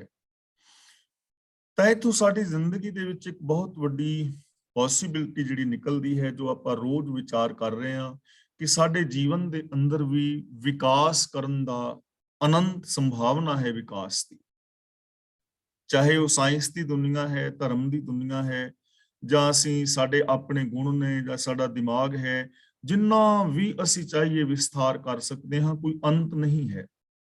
ਨਵੀਆਂ ਤੋਂ ਨਵੀਆਂ ਬੰਦਾ ਖੋਜਾਂ ਕਰ ਸਕਦਾ ਹੈ। ਤੇ ਜੇ ਅਸੀਂ ਉਸ ਗੱਲ ਨੂੰ ਛੱਡ ਵੀ ਦਈਏ ਕਿ ਅਸੀਂ ਸਾਰੇ ਸਾਇੰਟਿਸਟ ਨਹੀਂ ਬਣ ਚੱਲੇ, ਇਸ ਗੱਲ ਨੂੰ ਛੱਡ ਵੀ ਦਈਏ, ਤਾਂ ਜੋ ਸਾਡੀ ਆਮ ਜ਼ਿੰਦਗੀ ਹੈ ਨਾ, ਆਮ ਜੋ ਅਸੀਂ ਜ਼ਿੰਦਗੀ ਜੀ ਰਹੇ ਹਾਂ, ਜਿਹਦੀ ਹਰ ਇਨਸਾਨ ਨੂੰ ਜ਼ਰੂਰਤ ਹੈ, ਜਿਹਦੇ ਕਰਕੇ ਉਹ ਸੁਖੀ ਔਰ ਸ਼ਾਂਤ ਹੋ ਸਕਦਾ ਹੈ, ਤਾਂ ਅਸੀਂ ਜਿੰਨਾ ਮਰਜ਼ੀ ਸੁਖ ਚਾਹੀਏ ਪਾ ਸਕਦੇ ਹਾਂ। ਆਪਣੇ ਕੱਲੇ ਗੁਣ ਨੂੰ ਜਿੰਨਾ ਮਰਜ਼ੀ ਤੁਸੀਂ ਵਧਾ ਸਕਦੇ ਹੋ। ਸੱਚ ਬੋਲੋ, ਹਰ ਰੋਜ਼ ਸੱਚ ਬੋਲੋ, ਤਾਂ ਸੱਚ ਮੁੱਕੇਗਾ ਨਹੀਂ, ਸੱਚ ਵਧੇਗਾ। ਜੋ ਤੁਹਾਡੇ ਪਰਿਵਾਰ ਦੇ ਜੀ ਨੇ, ਸਾਰੇ ਜੀ ਪਰਸਪਰ ਪਿਆਰ ਦੇ ਨਾਲ ਰਹੋ, ਤਾਂ ਪਿਆਰ ਕਰਨ ਦੇ ਨਾਲ ਪਿਆਰ ਖਤਮ ਨਹੀਂ ਹੋ ਚੱਲਿਆ, ਉਹ ਪਿਆਰ ਹਮੇਸ਼ਾ ਵੱਧਦਾ ਜਾਏਗਾ। ਆਪਣੇ ਜੀਵਨ ਨੂੰ ਸੁਚੱਜਾ ਬਣਾਓ, ਹਰ ਰੋਜ਼ ਸੁਚੱਜਾ ਬਣਾਓ, ਹਰ ਰੋਜ਼ ਕੋਈ ਨਾ ਕੋਈ ਆਪਣੀ ਜ਼ਿੰਦਗੀ ਦੇ ਅੰਦਰ ਗੁਣ ਪੈਦਾ ਕਰੋ, ਉਹ ਗੁਣ ਵੱਧਦੇ ਚਲੇ ਜਾਣਗੇ। ਅੱਜ ਆਪਣੇ ਆਪ ਤੋਂ ਇੱਕ ਸਵਾਲ ਪੁੱਛੋ ਕਿ ਜੋ ਮੇਰੀ ਜ਼ਿੰਦਗੀ ਦਾ ਗੋਲ ਹੈ, ਕਿ ਅੱਜ ਦਾ ਜੋ ਹੁਣ ਤੱਕ ਦਾ ਟਾਈਮ ਮੈਂ ਬਿਤਾਇਆ ਹੈ, ਆਪਣੇ ਉਸ ਗੋਲ ਨੂੰ ਅਚੀਵ ਕਰਨ ਵਾਸਤੇ ਮੈਂ ਕੁਝ ਕੀਤਾ ਹੈ? ਸਚਿਆਰ ਹੋਣ ਵਾਸਤੇ ਜੇ ਅਸੀਂ ਸਚਿਆਰਤਾ ਦੀ ਗੱਲ ਕਰੀਏ, ਤਾਂ ਸਵੇਰ ਤੋਂ ਲੈ ਕੇ ਹੁਣ ਤੱਕ ਸਚਿਆਰਤਾ ਵਾਸਤੇ ਕੋਈ ਯਤਨ ਕੀਤਾ ਹੈ? ਜਾਂ ਆਪਣੇ ਜੀਵਨ ਨੂੰ ਸੁਖੀ ਔਰ ਸ਼ਾਂਤ ਬਣਾਉਣ ਲਈ ਅੱਜ ਮੈਂ ਕੋਈ ਯਤਨ ਕੀਤਾ ਹੈ? ਕਿਉਂਕਿ ਸਾਡੀ ਜ਼ਿੰਦਗੀ ਦਾ ਏਮ ਹੈ ਨਾ ਕਿ ਅਸੀਂ ਖੁਸ਼ ਰਹਿਣਾ ਹੈ, ਅਸੀਂ ਆਨੰਦ ਪਾਣਾ ਹੈ, ਆਨੰਦਮਈ ਜ਼ਿੰਦਗੀ ਜੀਣੀ ਹੈ, ਅਸੀਂ ਰੱਬ ਦੇ ਵਿੱਚ ਮਿਲ ਕੇ ਰੱਬ ਵਰਗੇ ਹੋਣਾ ਹੈ। ਤਾਂ ਸਵੇਰ ਤੋਂ ਲੈ ਕੇ ਹੁਣ ਤੱਕ ਜੋ ਦੁਪਹਿਰ ਹੋ ਗਈ ਹੁਣ, ਜੇ ਅੱਜ ਦਾ ਅਸੀਂ ਲੇਖਾ ਜੋਖਾ ਕਰੀਏ, ਤਾਂ ਉਹ ਕਿਹੜੇ 2 ਜਾਂ 3 ਜਾਂ 4 ਕੰਮ ਕੀਤੇ ਨੇ ਜਿਸ ਕਰਕੇ ਸਾਨੂੰ ਰੱਬ ਮਿਲ ਸਕਦਾ ਹੈ, ਜਾਂ ਜਿਹੜੇ ਕੰਮ ਕਰਨ ਕਰਕੇ ਅਸੀਂ ਰੱਬ ਵਰਗੇ ਹੋ ਸਕਦੇ ਹਾਂ, ਜਾਂ ਸਾਡੀ ਜ਼ਿੰਦਗੀ ਵਿੱਚ ਵਿਕਾਸ ਹੋ ਸਕਦਾ ਹੈ, ਜਾਂ ਸਾਡੀ ਮਾਨਸਿਕਤਾ ਜਿਹੜੀ ਉਹਦੇ ਅੰਦਰ ਇਨਸਾਨੀਅਤ ਪੈਦਾ ਹੋ ਸਕਦੀ ਹੈ। ਉਹ ਕਿਹੜੇ 2-3 ਕੰਮ ਕੀਤੇ ਨੇ ਜੋ ਸਾਨੂੰ ਸਾਡੇ ਗੋਲ ਵੱਲ ਲੈ ਜਾ ਰਹੇ ਨੇ? ਤੇ ਜੇ ਸਵੇਰ ਦਾ ਹੁਣ ਤੱਕ ਕੋਈ ਵੀ ਕੰਮ ਨਹੀਂ ਕੀਤਾ, ਤਾਂ ਇਹਦਾ ਮਤਲਬ ਫਿਰ ਅਫਸੋਸ ਤਾਂ ਹੈ ਨਾ, ਕਰਨੇ ਚਾਹੀਦੇ ਨੇ ਨਾ। ਇਸੇ ਤਰ੍ਹਾਂ ਸਾਡਾ ਜੋ ਘਰ-ਬਾਰ ਹੈ, ਅਸੀਂ ਆਪਣੇ ਪਰਿਵਾਰ ਨੂੰ ਲਈਏ, ਤਾਂ ਘਰ ਨੂੰ ਸੋਹਣਾ ਬਣਾਉਣ ਵਾਸਤੇ ਕੀ ਅਸੀਂ ਕੀਤਾ ਸਵੇਰ ਤੋਂ? ਸਮਾਜ ਨੂੰ ਸੋਹਣਾ ਬਣਾਉਣ ਲਈ ਕੀ ਕੀਤਾ? ਜਾਂ ਸਾਡਾ ਆਪਣਾ ਕਾਰੋਬਾਰ ਹੈ, ਉਸ ਕਾਰੋਬਾਰ ਨੂੰ ਤਰੱਕੀ ਵਾਲੇ ਪਾਸੇ ਲਿਜਾਣ ਲਈ ਅਸੀਂ ਕੀ ਕੀਤਾ? ਤਾਂ ਕੁਛ ਨਾ ਕੁਛ ਕਰਨਾ ਚਾਹੀਦਾ ਨਾ ਬੰਦੇ ਨੂੰ। ਚੰਗਾ ਕਰਨਾ ਚਾਹੀਦਾ ਹੈ ਹਰ ਪੱਖ ਦੇ ਵਿੱਚ, ਜੀਵਨ ਦੇ ਹਰ ਪੱਖ ਵਿੱਚ। ਸਾਡੇ ਅੰਦਰ ਅਨੰਤ ਸੰਭਾਵਨਾਵਾਂ ਨੇ, ਅਨੰਤ ਪੋਸੀਬਿਲਿਟੀਜ਼ ਨੇ ਆਪਣੇ ਸੁਭਾਅ ਦੇ ਅੰਦਰ ਵਿਸ਼ਾਲਤਾ ਲਿਆਉਣ ਵਾਸਤੇ, ਆਪਣੇ ਸੁਭਾਅ ਦੇ ਅੰਦਰ ਪ੍ਰੇਮ ਪੈਦਾ ਕਰਨ ਲਈ, ਨਿਮਰਤਾ ਪੈਦਾ ਕਰਨ ਲਈ, ਬੋਲ ਬਾਣੀ ਵਿੱਚ ਮਿਠਾਸ ਪੈਦਾ ਕਰਨ ਵਾਸਤੇ, ਸਹਿਨਸ਼ੀਲਤਾ ਪੈਦਾ ਕਰਨ ਵਾਸਤੇ, ਇਨਸਾਨੀਅਤ ਪੈਦਾ ਕਰਨ ਲਈ, ਨਿਰਭੈਤਾ ਨਿਰਵੈਰਤਾ ਪੈਦਾ ਕਰਨ ਵਾਸਤੇ। ਕਿੰਨਾ ਕੁਛ ਹੈ, ਅਨੰਤ ਸੰਭਾਵਨਾਵਾਂ ਨੇ। ਤਾਂ ਇਧਰ ਕੰਮ ਕਰਨ ਦੀ ਜ਼ਰੂਰਤ ਹੈ। ਤਾਂ ਗੁਰੂ ਪਾਤਸ਼ਾਹ ਕਹਿ ਰਹੇ ਨੇ, हे ਪ੍ਰਭੂ, ਤੂੰ ਅਗੰਮ ਹੈ, ਸਾਰੇ ਜੀਵ ਜੰਤ ਤੇਰੇ ਨੇ, ਸਾਰਿਆਂ ਨੂੰ ਤੂੰ ਪੈਦਾ ਕੀਤਾ ਹੈ, ਜੀਵ ਜੰਤਾਂ ਦੀ ਪਹੁੰਚ ਤੋਂ ਤੂੰ ਪਰੇ ਹੈ। ਭਾਵ ਕਿ ਤੇਰਾ ਅੰਤ ਜਿਹੜਾ ਹੈ ਉਹ ਨਹੀਂ ਪਾਇਆ ਜਾ ਸਕਦਾ। ਤੂੰ ਆਪੇ ਆਪ ਵਰਤਦਾ, ਸਭ ਜਗਤ ਸਬਾਇਆ। ਸਭ ਦਾ ਮਤਲਬ ਸਾਰੇ, ਸਬਾਇਆ ਦਾ ਮਤਲਬ ਸਾਰੇ, ਵਰਤਦਾ ਮਤਲਬ ਮੌਜੂਦ ਹੈ। ਤਾਂ ਗੁਰੂ ਜੀ ਕਹਿੰਦੇ ਨੇ, ਇਹ ਜੋ ਸਾਰਾ ਜਗਤ ਦਿਸ ਰਿਹਾ ਹੈ, ਇਸ ਵਿੱਚ ਹਰ ਥਾਂ ਤੂੰ ਆਪ ਹੀ ਆਪ ਵਰਤ ਰਿਹਾ ਹੈ। ਤੂੰ ਆਪੇ ਆਪ ਵਰਤਦਾ, यानी आप ही आप वरत रहा है। सब जगत समाया का मतलब जिहड़ा सारा जगत दिस रहा है, सब तू आप ही आप वरत रहा है। तेरे तो बिना कुछ भी नहीं है, सब तू ही फैलिया हुआ है। अनेक रूप खिन माहे कुदरत धारदा, अनेक भांत होए पसरिया, नानक एक अंकार। अनेਕਾਂ ਤਰੀਕਿਆਂ ਦੇ ਨਾਲ ਇੱਕ ਹੀ ਪਸਰਿਆ ਹੋਇਆ ਹੈ, ਇੱਕ ਦਾ ਹੀ ਫੈਲਾਵ ਹੈ, ਸਾਰਿਆਂ ਦੇ ਵਿੱਚ ਇੱਕ ਦਾ ਹੀ ਰੂਪ ਹੈ। ਤਾਂ ਅੱਜ ਅਸੀਂ ਆਪਣੇ ਤੋਂ ਪੁੱਛੀਏ, ਹਰ ਬੰਦਾ ਪੁੱਛੇ, ਜੋ ਵੀ ਰੱਬ ਵਿੱਚ ਵਿਸ਼ਵਾਸ ਰੱਖਦਾ ਹੈ, ਉਹ ਆਪਣੇ ਆਪ ਤੋਂ ਪੁੱਛੇ ਕਿ ਅੱਜ ਇਹ ਸਾਰੇ ਜਗਤ ਨੂੰ ਰੱਬ ਦਾ ਰੂਪ ਵੇਖਣ ਵਾਸਤੇ ਸਵੇਰ ਤੋਂ ਲੈ ਕੇ ਸ਼ਾਮ ਤੇ ਦੁਪਹਿਰ ਤੱਕ ਜਿਹੜਾ ਅਸੀਂ ਸਮਾਂ ਗੁਜ਼ਾਰਿਆ ਹੈ, ਅੱਜ ਉਹ ਕਿਹੜੀਆਂ ਦੋ ਗੱਲਾਂ ਨੇ ਜਿਹੜੀਆਂ ਮੈਂ ਸਾਰੇ ਜਗਤ ਨੂੰ ਰੱਬ ਦਾ ਰੂਪ ਵੇਖਣ ਵਾਸਤੇ ਕੀਤੀਆਂ ਨੇ, ਜਾਂ ਸਾਰੇ ਜਗਤ ਨੂੰ ਰੱਬ ਦਾ ਰੂਪ ਵੇਖ ਕੇ ਮੈਂ ਕਿਹੜੇ ਦੋ ਕੰਮ ਕੀਤੇ ਨੇ। ਤਾਂ ਜਦੋਂ ਅਸੀਂ ਐਵੇਂ ਪੁੱਛਾਂਗੇ ਤਾਂ ਬਹੁਤਿਆਂ ਦਾ ਜਵਾਬ ਇਹ ਹੋਣਾ ਕਿ ਕੰਮ ਤੇ ਕੋਈ ਵੀ ਨਹੀਂ ਕੀਤਾ। ਕੰਮ ਤਾਂ ਕੋਈ ਵੀ ਨਹੀਂ ਕੀਤਾ ਕਿ ਸਾਰੇ ਜਗਤ ਨੂੰ ਰੱਬ ਦਾ ਰੂਪ ਵੇਖ ਕੇ ਮੇਰੀ ਸੋਚ ਇੰਨੀ ਡਿਵੈਲਪ ਹੋਈ ਹੋਵੇ, ਜਾਂ ਕਿਸੇ ਦੇ ਨਾਲ ਮੈਂ ਐਸਾ ਬਿਹੇਵੀਅਰ ਕੀਤਾ ਹੋਵੇ, ਜਾਂ ਮੈਂ ਕੁਝ ਗਲਤ ਨੂੰ ਠੀਕ ਕਰਨ ਦਾ ਯਤਨ ਕੀਤਾ ਹੋਵੇ, ਤੇ ਕੀਤਾ ਤੇ ਕੁਝ ਵੀ ਨਹੀਂ। ਤਾਂ ਫਿਰ ਪ੍ਰੋਬਲਮ ਤਾਂ ਹੈ ਨਾ, ਕੀਤਾ ਕੁਝ ਵੀ ਨਹੀਂ, ਦਰਸ਼ਨ ਰੱਬ ਦੇ ਕਰਨੇ ਚਾਹੁੰਦੇ ਹਾਂ। ਟਾਈਮ ਇੰਨਾ ਨਹੀਂ ਕਿ ਆਪਣੇ ਬਜ਼ੁਰਗ ਮਾਂ-ਬਾਪ ਦੇ ਨਾਲ ਹੀ ਘੜੀ ਬਹਿ ਕੇ ਬੰਦਾ ਦੋ ਪਲ ਗੱਲਬਾਤ ਕਰ ਲੈ। ਟਾਈਮ ਬੰਦੇ ਕੋਲ ਇੰਨਾ ਨਹੀਂ ਕਿ ਥੋੜਾ ਸੱਚ ਹੀ ਬੋਲ ਲੈ, ਨਿਮਰਤਾ ਪਿਆਰ ਦੇ ਨਾਲ ਰਹਿ ਲੈ, ਤੇ ਮਰਨ ਤੋਂ ਬਾਅਦ ਸਿੱਧਾ ਸਵਰਗ ਜਾਣਾ ਚਾਹੁੰਦਾ। ਲਾਲਸਾਵਾਂ ਸਵਰਗ ਦੀਆਂ ਰੱਖਿਆ ਨੇ ਕਿ ਮਰਨ ਤੋਂ ਬਾਅਦ ਸਿੱਧੇ ਸਵਰਗ ਜਾਣਾ ਹੈ, ਸਵਰਗਵਾਸੀ ਹੋ ਜਾਣਾ ਹੈ, ਤੇ ਕੰਮ ਟਾਈਮ ਇੰਨਾ ਨਹੀਂ ਕਿ ਬਜ਼ੁਰਗ ਮਾਂ-ਬਾਪ ਦੇ ਕੋਲ ਬਹਿ ਕੇ ਗੱਲਬਾਤ ਕਰ ਲਈਏ। ਹਾਂ, ਪ੍ਰੋਬਲਮ ਇਹ ਹੈ ਨਾ ਬੰਦੇ ਦੀ ਕਿ ਜੋ ਅਸੀਂ ਜੀਵਨ ਦੇ ਵਿੱਚ ਇਹਨਾਂ ਚੀਜ਼ਾਂ ਨੂੰ ਇੰਪਲੀਮੈਂਟ ਨਹੀਂ ਕਰ ਪਾ ਰਹੇ। ਤਾਂ ਗੁਰੂ ਸਾਹਿਬ ਜੀ ਸਾਨੂੰ ਕਿੰਨਾ ਵਿਸ਼ਾਲ ਉੱਚਾ ਲੈ ਜਾਣਾ ਚਾਹੁੰਦੇ ਨੇ, ਸਾਨੂੰ, ਸਾਡੀ ਸੋਚ ਨੂੰ, ਹਰ ਇਨਸਾਨ ਨੂੰ, ਕਿ ਅਦਿਸਤਾ ਜਗਤ ਜਿਹੜਾ ਹੈ ਰੱਬ ਰੂਪ ਦਿਸੇ, ਔਰ ਰੱਬ ਰੂਪ ਵੇਖ ਕੇ ਵਰਤਿਆ ਜਾਏ। ਜਿਵੇਂ ਆਪਾਂ ਵਿਚਾਰ ਕੀਤੀ ਸੀ, ਪਵਨ ਗੁਰੂ, ਪਾਣੀ ਪਿਤਾ, ਮਾਤਾ ਧਰਤ ਮਹੱਤ। ਹੁਣ ਸਾਰਾ ਕੁਝ ਜੇ ਰੱਬ ਰੂਪ ਹੈ, ਤਾਂ ਰੱਬ ਰੂਪ ਦੇ ਨਾਲ ਜੇ ਬੰਦਾ ਵਰਤੇ ਔਰ ਆਪਣੇ ਆਪ ਨੂੰ ਐਸਾ ਬਣਾਏ, ਤਾਂ ਜ਼ਿੰਦਗੀ ਕਿੰਨੀ ਸੌਖੀ ਸੁਖਾਲੀ ਹੋ ਸਕਦੀ ਹੈ ਨਾ। ਤੁਧ ਆਪੇ ਤਾੜੀ ਲਾਈ ਹੈ, ਆਪੇ ਗੁਣ ਗਾਇਆ। ਸਾਰੇ ਜੀਵਾਂ ਵਿੱਚ ਵਿਆਪਕ ਹੋ ਕੇ ਆਪ ਹੀ ਸਮਾਧੀ ਲਾ ਰਿਹਾ ਹੈ, ਤੇ ਆਪ ਹੀ ਤੂੰ ਗੁਣ ਗਾ ਰਿਹਾ ਹੈ। ਯਾਨੀ ਸਾਰਿਆਂ ਦੇ ਵਿੱਚ ਤੂੰ ਵਿਆਪਕ ਹੈ। ਇੱਕ ਸ਼ਾਂਤ ਬੈਠਾ ਹੈ, ਉਹਦੇ ਵਿੱਚ ਤੂੰ ਹੈ।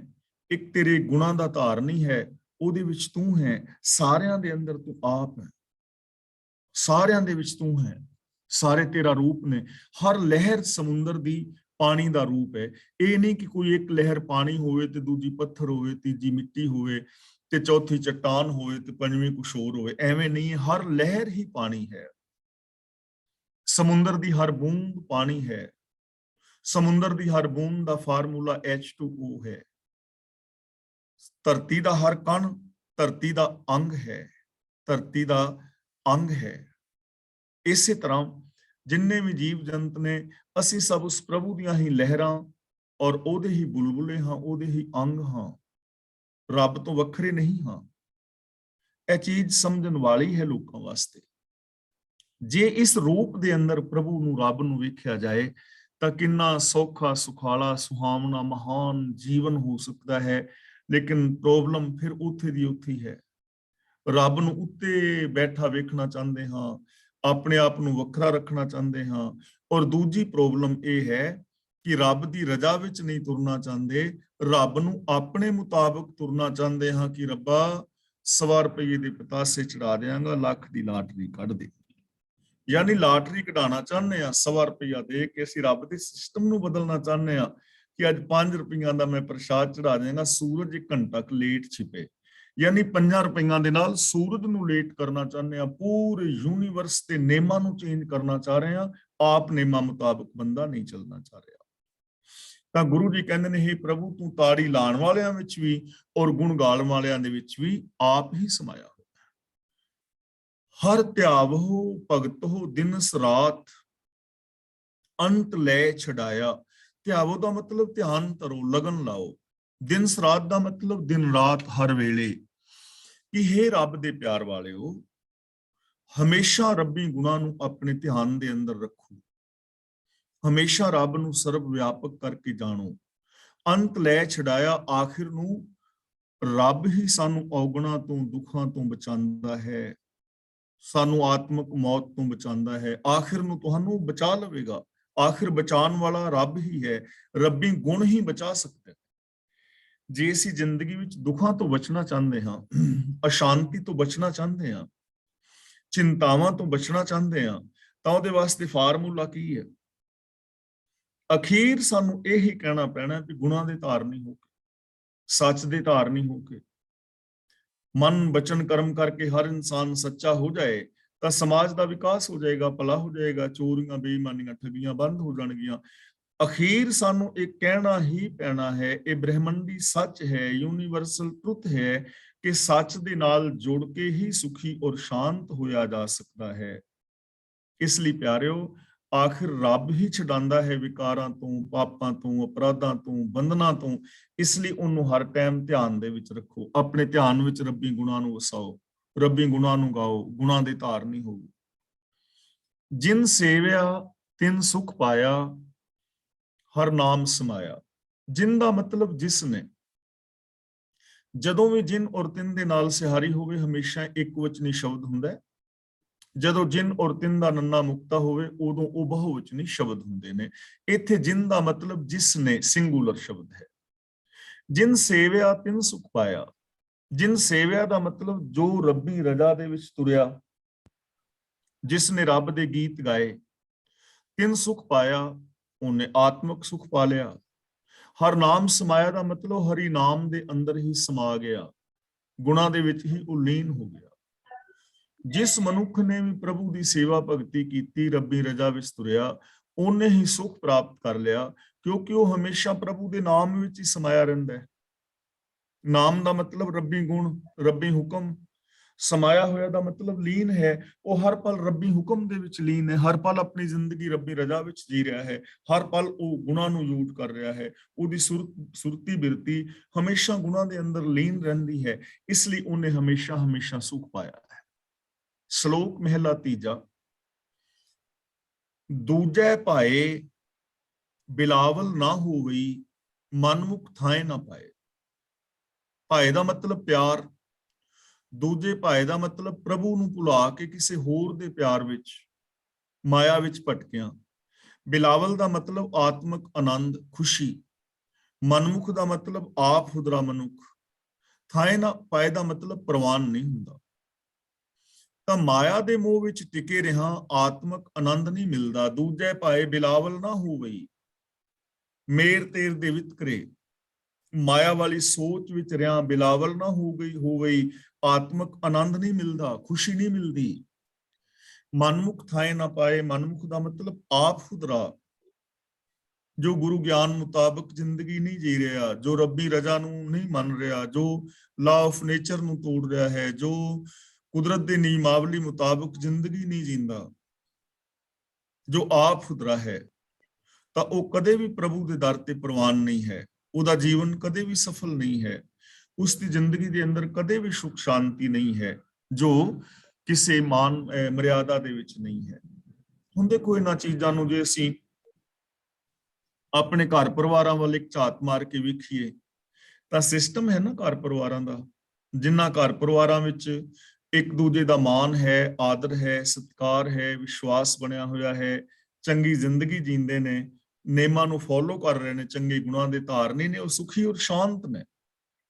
ਲੇਕਿਨ ਜਿਹੜੇ ਇਹਨਾਂ ਨੇਮਾਂ ਨੂੰ ਤੋੜਦੇ ਨੇ, ਜਿੱਥੇ ਗੁਣ ਨਹੀਂ, ਔਗਣ ਨੇ, ਉਹ ਦੁਖੀ ਔਰ ਅਸ਼ਾਂਤ ਨੇ। ਇਸ ਲਈ ਗੁਰੂ ਜੀ ਕਹਿੰਦੇ ਨੇ ਕਿ ਦੂਜੇ ਭਾਏ ਜੋ ਵਿਸ਼ੇ ਵਿਕਾਰਾਂ ਦਾ ਪਿਆਰ ਹੈ, ਉਹਦੇ ਵਿੱਚ ਕਦੇ ਵੀ ਖੁਸ਼ੀ ਨਹੀਂ ਹੈ। ਆਪ ਹੁਦਰਾ ਮਨੁੱਖ, ਕਦੇ ਵੀ ਗੁਣਾਂ ਤੋਂ ਸਖਣਾ ਮਨੁੱਖ ਪ੍ਰਭੂ ਦੇ ਦਰ ਤੇ ਪ੍ਰਵਾਨ ਨਹੀਂ ਹੁੰਦਾ, ਉਹਦਾ ਜੀਵਨ ਕਦੇ ਮੁਬਾਰਕ ਨਹੀਂ ਹੁੰਦਾ। ਪਾਖੰਡ ਭਗਤ ਨਾ ਹੋਵਈ, ਪਾਰ ਬ੍ਰਹਮ ਨਾ ਪਾਇਆ ਜਾਏ।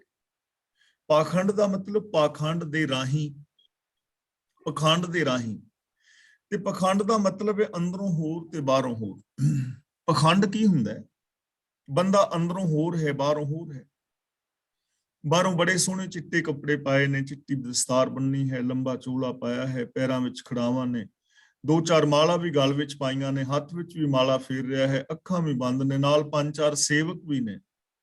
लेकिन मानसिकता मैली है, मन दे अंदर ठगी है, चोरी है, इमोशनल ब्लैकमेल करना चाहता है, अंदर वो कुछ नहीं है, ਉਹਨੂੰ ਪਖੰਡ ਕਹਿੰਦੇ।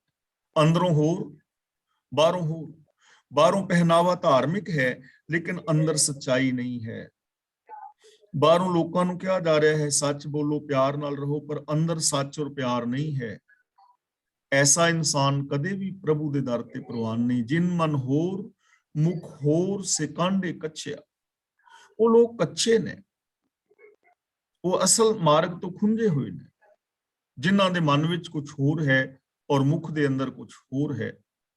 पाखंड भगत ना होवे, गुरु जी कहंदे ने अंदरों होर ते बाहरों होर होया प्रभु दी भगती नहीं हो सकती। पार ब्रह्म ना पाया जाए, इस तरह पखंड कीतिया रब नहीं मिलदा। जे अंदरों होर है बाहरों होर है, कथनी होर है करनी होर है, जो कथनी और करनी दा पूरा नहीं वो पखंड कर रहा है। ते कदे भी इस तरह पखंड करके प्रभु ਨੂੰ ਪਾਇਆ ਨਹੀਂ ਜਾ ਸਕਦਾ। ਕਦੇ ਵੀ ਰੱਬੀ ਗੁਣਾਂ ਦੇ ਨਾਲ ਸਾਂਝ ਸਾਡੀ ਬਣਦੀ ਨਹੀਂ ਹੈ।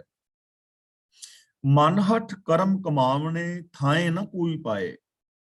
ਮਨ ਹੱਠ ਦਾ ਮਤਲਬ ਮਨ ਦੇ ਹੱਠ ਦੇ ਨਾਲ, ਜਿੱਦ ਦੇ ਨਾਲ, ਕੋਈ ਦਾ ਮਤਲਬ ਕੋਈ ਮਨੁੱਖ ਜੇ ਅੰਦਰੋਂ ਪ੍ਰਭੂ ਦਾ ਪਿਆਰ ਨਹੀਂ, ਅੰਦਰ ਸੱਚ ਨਾਲ ਪਿਆਰ ਨਹੀਂ, ਦਇਆ ਨਹੀਂ, ਸੰਤੋਖ ਨਹੀਂ, ਇਨਸਾਨੀਅਤ ਨਹੀਂ, लेकिन बंदा मन की जिद दे नाल कर्म कीती जा रहा है, समाधियां लाई जा रहा है, धूणियां बाल के तप कर रहा है, जल धारा कर रहा है, संसार नूं छड्ड के किते बाबा बन गया है, गृहस्थ नूं त्याग गया है, जंगलां विच फिर रहा है, नंगे पैरीं फिर रहा है, पग उपे ताना, अपना किया कमाना, अलमल खाई, सिरछाई पाई, मूर्ख अंधे पत गवाई।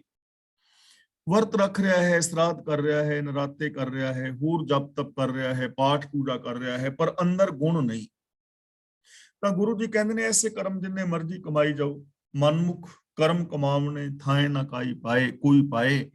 मन दे हੱਥ ਨਾਲ ਕੀਤੇ ਕਰਮਾਂ ਦੀ ਰਾਹੀਂ ਕੋਈ ਮਨੁੱਖ प्रभु दे दर ते प्रवान नहीं हुंदा। अंदरों होर है बाहरों होर है, जिन्ने मर्जी कर्म करी जाओ, तीर्थां ते नहाई जाओ, पाठ पूजा करी जाओ, सन्यासी हो जाओ, समाधियां लाई जाओ, वर्त नराते करी जाओ, तूफात खाई जाओ, फोटोआं नूं मत्थे टेकी जाओ, जो मर्जी करी जाओ, जे अंदर सच नहीं है, जे बाहर सच नहीं, अंदर सच नहीं, ਤਾਂ ਕੋਈ ਵੀ ਪ੍ਰਭੂ ਦੇ ਦਰ ਤੇ ਪ੍ਰਵਾਨ ਨਹੀਂ ਹੁੰਦਾ। ਇਸ ਲਈ ਗੁਰੂ ਜੀ ਪਖੰਡਵਾਦ ਦਾ ਖੰਡਨ ਕਰਕੇ ਹਰ ਇਨਸਾਨ ਨੂੰ ਕਥਨੀ ਔਰ ਕਰਨੀ ਦੇ ਪੂਰੇ ਹੋਣ ਦੀ ਪ੍ਰੇਰਣਾ ਦੇ। ਨਾਨਕ ਗੁਰਮੁਖ ਆਪ ਵਿਚਾਰੀਐ, ਵਿੱਚੋਂ ਆਪ ਗਵਾਏ। ਆਪ ਦਾ ਮਤਲਬ ਆਪਣੇ ਆਪ ਨੂੰ, ਆਪਣੇ ਆਤਮਿਕ ਜੀਵਨ ਨੂੰ। ਵਿਚਾਰੀਏ ਦਾ ਮਤਲਬ ਪੜਤਾਲਣਾ ਚਾਹੀਦਾ ਹੈ, ਸੈਲਫ ਐਨਾਲਿਸਿਸ ਕਰਨਾ ਚਾਹੀਦਾ ਹੈ।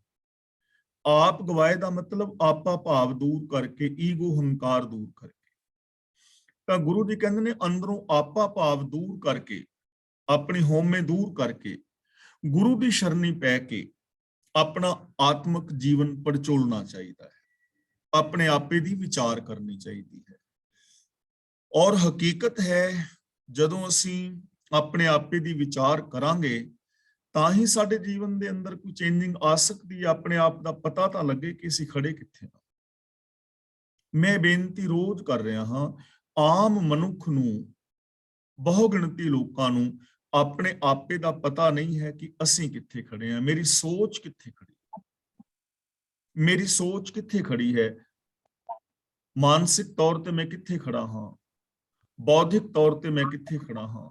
ਆਮ ਮਨੁੱਖ ਇਸ ਗੱਲ ਤੋਂ ਬਿਲਕੁਲ ਅਣਜਾਣ ਹੈ, ਜਿਹੜਾ ਕਿ ਇਸ ਚੀਜ਼ ਨੂੰ ਸਮਝ ਨਹੀਂ ਪਾ ਰਿਹਾ ਕਿ ਮੈਂ ਬੌਧਿਕ ਤੌਰ ਤੇ ਕਿੱਥੇ ਖੜਾ, ਆਤਮਿਕ ਤੌਰ ਤੇ ਕਿੱਥੇ ਖੜਾ, ਮਾਨਸਿਕ ਤੌਰ ਤੇ ਕਿੱਥੇ ਖੜਾ ਹਾਂ, ਮੇਰੀ ਜ਼ਿੰਦਗੀ ਦੇ ਕਰਮ ਕੈਸੇ ਨੇ, ਮੇਰਾ ਬਿਹੇਵੀਅਰ ਕੈਸਾ ਹੈ, ਮੇਰੀ ਬੋਲਬਾਣੀ ਕੈਸੀ ਹੈ। ਆਮ ਬੰਦੇ ਨੂੰ ਨਹੀਂ ਪਤਾ। ईमानदारी ਦੇ ਨਾਲ ਜੇ ਬੰਦਾ ਸੋਚੇ कि जैसी मेरी बोलबाणी है, जैसा मेरा बिहेवियर है, जैसी मेरी सोच है, कि ऐसी सोच वाला इंसान रब नूं मिल सकता है, ਜਾਂ ऐसी सोच वाला बंदा इंसान अखवान ਦਾ ਹੱਕਦਾਰ ਹੈ। ईमानदारी ਨਾਲ ਜਦੋਂ ਬੰਦਾ ਉੱਤਰ ਦੇਵੇਗਾ ਨਾ ਤਾਂ ਬਹੁਤਿਆਂ ਦੇ ਅੰਦਰੋਂ ਇਹੀ ਉੱਤਰ ਆਉਣਾ ਹੈ ਕਿ ਯਾਰ ईमानदारी ਦੇ ਨਾਲ ਮੈਂ ਹੈ ਤੇ ਨਹੀਂ ਬੰਦਿਆਂ ਵਾਲਾ ਕੰਮ ਮੇਰਾ, ਗੁਰਬਾਣੀ ਅਨੁਸਾਰ ਜ਼ਿੰਦਗੀ ਮੇਰੀ ਹੈ ਤੇ ਨਹੀਂ ਹੈ। ਪਹਿਲੀ ਗੱਲ, ਅਸੀਂ ਖੜੇ ਕਿੱਥੇ ਆ, ਵਿਚਾਰਨ ਦੀ ਲੋੜ ਹੈ। ਦੂਜੀ ਗੱਲ ਵਿਚਾਰਨ ਦੀ ਲੋੜ ਇਹ ਹੈ ਕਿ ਸਾਡਾ ਗੋਲ ਕੀ ਹੈ, ਅਸੀਂ ਚਾਹੁੰਦੇ ਕੀ ਆ, ਕਿੱਥੇ ਪਹੁੰਚਣਾ ਚਾਹੁੰਦੇ ਹਾਂ, ਆਪਣੀ ਮਾਨਸਿਕਤਾ ਕੈਸੀ ਬਣਾਉਣੀ ਚਾਹੁੰਦੇ ਹਾਂ, ਬੌਧਿਕ ਤੌਰ ਤੇ ਕੈਸਾ ਹੋਣਾ ਚਾਹੁੰਦੇ ਹਾਂ, ਸਰੀਰਕ ਤੌਰ ਤੇ, ਸਮਾਜਿਕ ਤੌਰ ਤੇ, ਪਰਿਵਾਰਕ ਤੌਰ ਤੇ, ਧਾਰਮਿਕ ਤੌਰ ਤੇ ਗੋਲ ਕੀ ਹੈ, ਇਹ ਵਿਚਾਰਨਾ ਬਣੇਗਾ। ਤੀਜੀ ਗੱਲ, ਸਾਡੇ ਅੰਦਰ ਸੰਭਾਵਨਾ ਕੀ ਨੇ, ਪੋਸੀਬਿਲਿਟੀ। ਜਦੋਂ ਆਪਣੇ ਅੰਦਰ ਸੰਭਾਵਨਾ ਵੇਖਾਂਗੇ ਤਾਂ ਹਰ ਇਨਸਾਨ ਦੇ ਅੰਦਰ ਬਹੁਤ ਵੱਡੀਆਂ ਪੋਸੀਬਿਲਿਟੀਜ਼ ਨੇ, ਬੜੀਆਂ ਵੱਡੀਆਂ ਸੰਭਾਵਨਾਵਾਂ ਨੇ। ਜਿਹੜਾ ਨਿੱਕੇ ਨਿੱਕੇ ਗੋਲ ਅਚੀਵ ਕਰ ਸਕਦਾ ਹੈ, ਬੜੇ ਵੱਡੇ ਵੱਡੇ ਵੀ ਕਰ ਸਕਦਾ ਹੈ।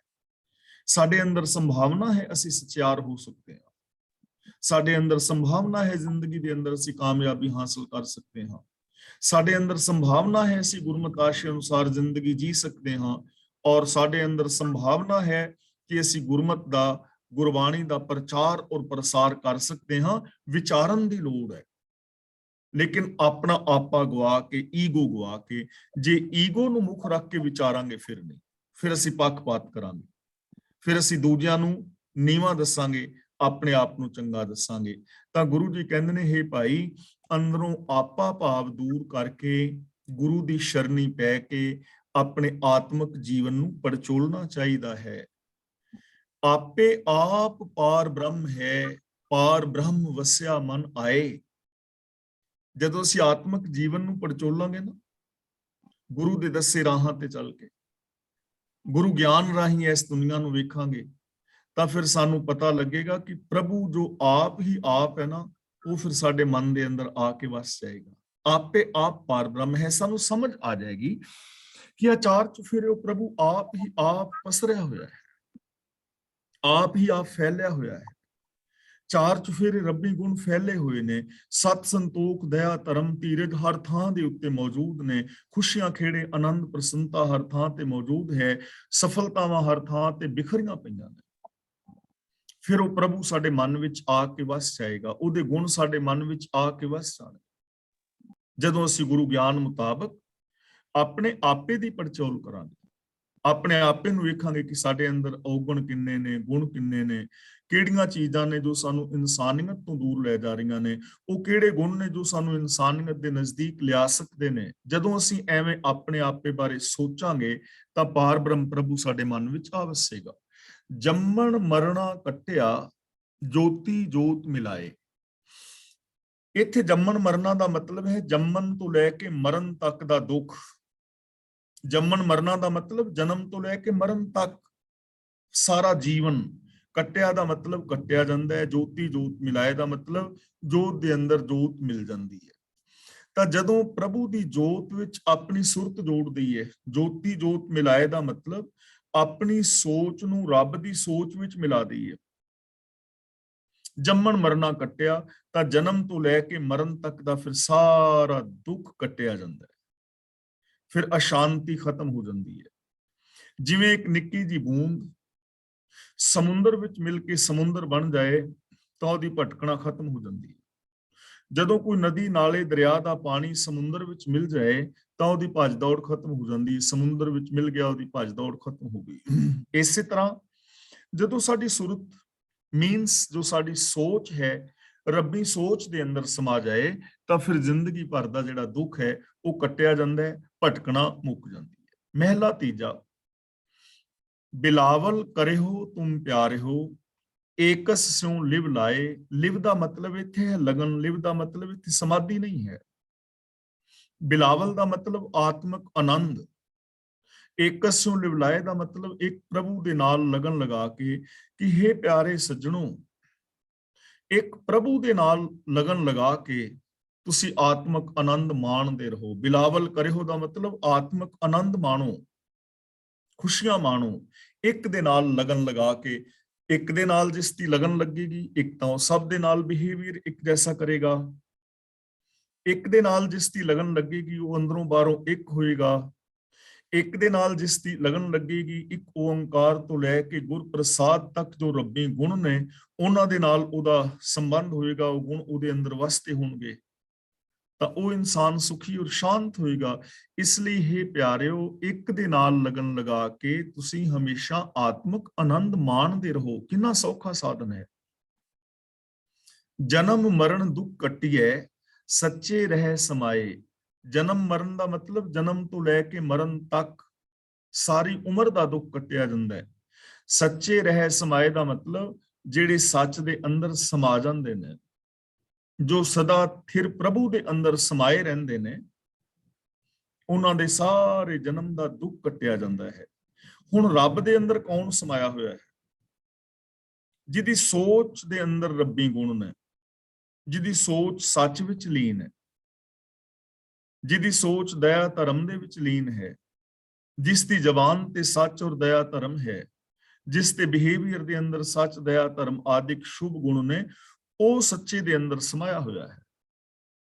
ਤੇ ਜਿਹੜਾ ਕਦੇ ਝੂਠ ਬੋਲ ਲੈਂਦਾ, ਕਦੇ ਸੱਚ ਬੋਲ ਲੈਂਦਾ, ਜੇ ਲਾਭ ਹੋ ਰਿਹਾ ਹੈ ਤੇ ਸੱਚ ਬੋਲ ਦਿੱਤਾ, ਜੇ ਲਾਭ ਹੋ ਰਿਹਾ ਹੈ ਤੇ ਝੂਠ ਬੋਲਣ ਨਾਲ ਤੇ ਝੂਠ ਬੋਲ ਦਿੱਤਾ, ਤਾਂ ਉਹਦੀ ਗੱਲ ਨਹੀਂ ਹੈ। ਜੋ ਹਮੇਸ਼ਾ ਸੱਚ ਵਿੱਚ ਲੀਨ ਹੈ, ਜੋ ਮਨ ਬਚਨ ਕਰਮ ਕਰਕੇ ਜੋ ਸੱਚ ਦਾ ਧਾਰਨੀ ਹੈ, ਰੱਬੀ ਗੁਣਾਂ ਦੇ ਅੰਦਰ ਸਮਾਇਆ ਹੈ, ਉਹਦੀ ਸਾਰੀ ਜ਼ਿੰਦਗੀ ਦਾ ਦੁੱਖ ਕੱਟਿਆ ਜਾਂਦਾ ਹੈ। ਭਾਵ ਕਿ ਉਹਦੇ ਜੀਵਨ ਵਿੱਚ ਦੁੱਖ ਨਹੀਂ ਹੁੰਦਾ।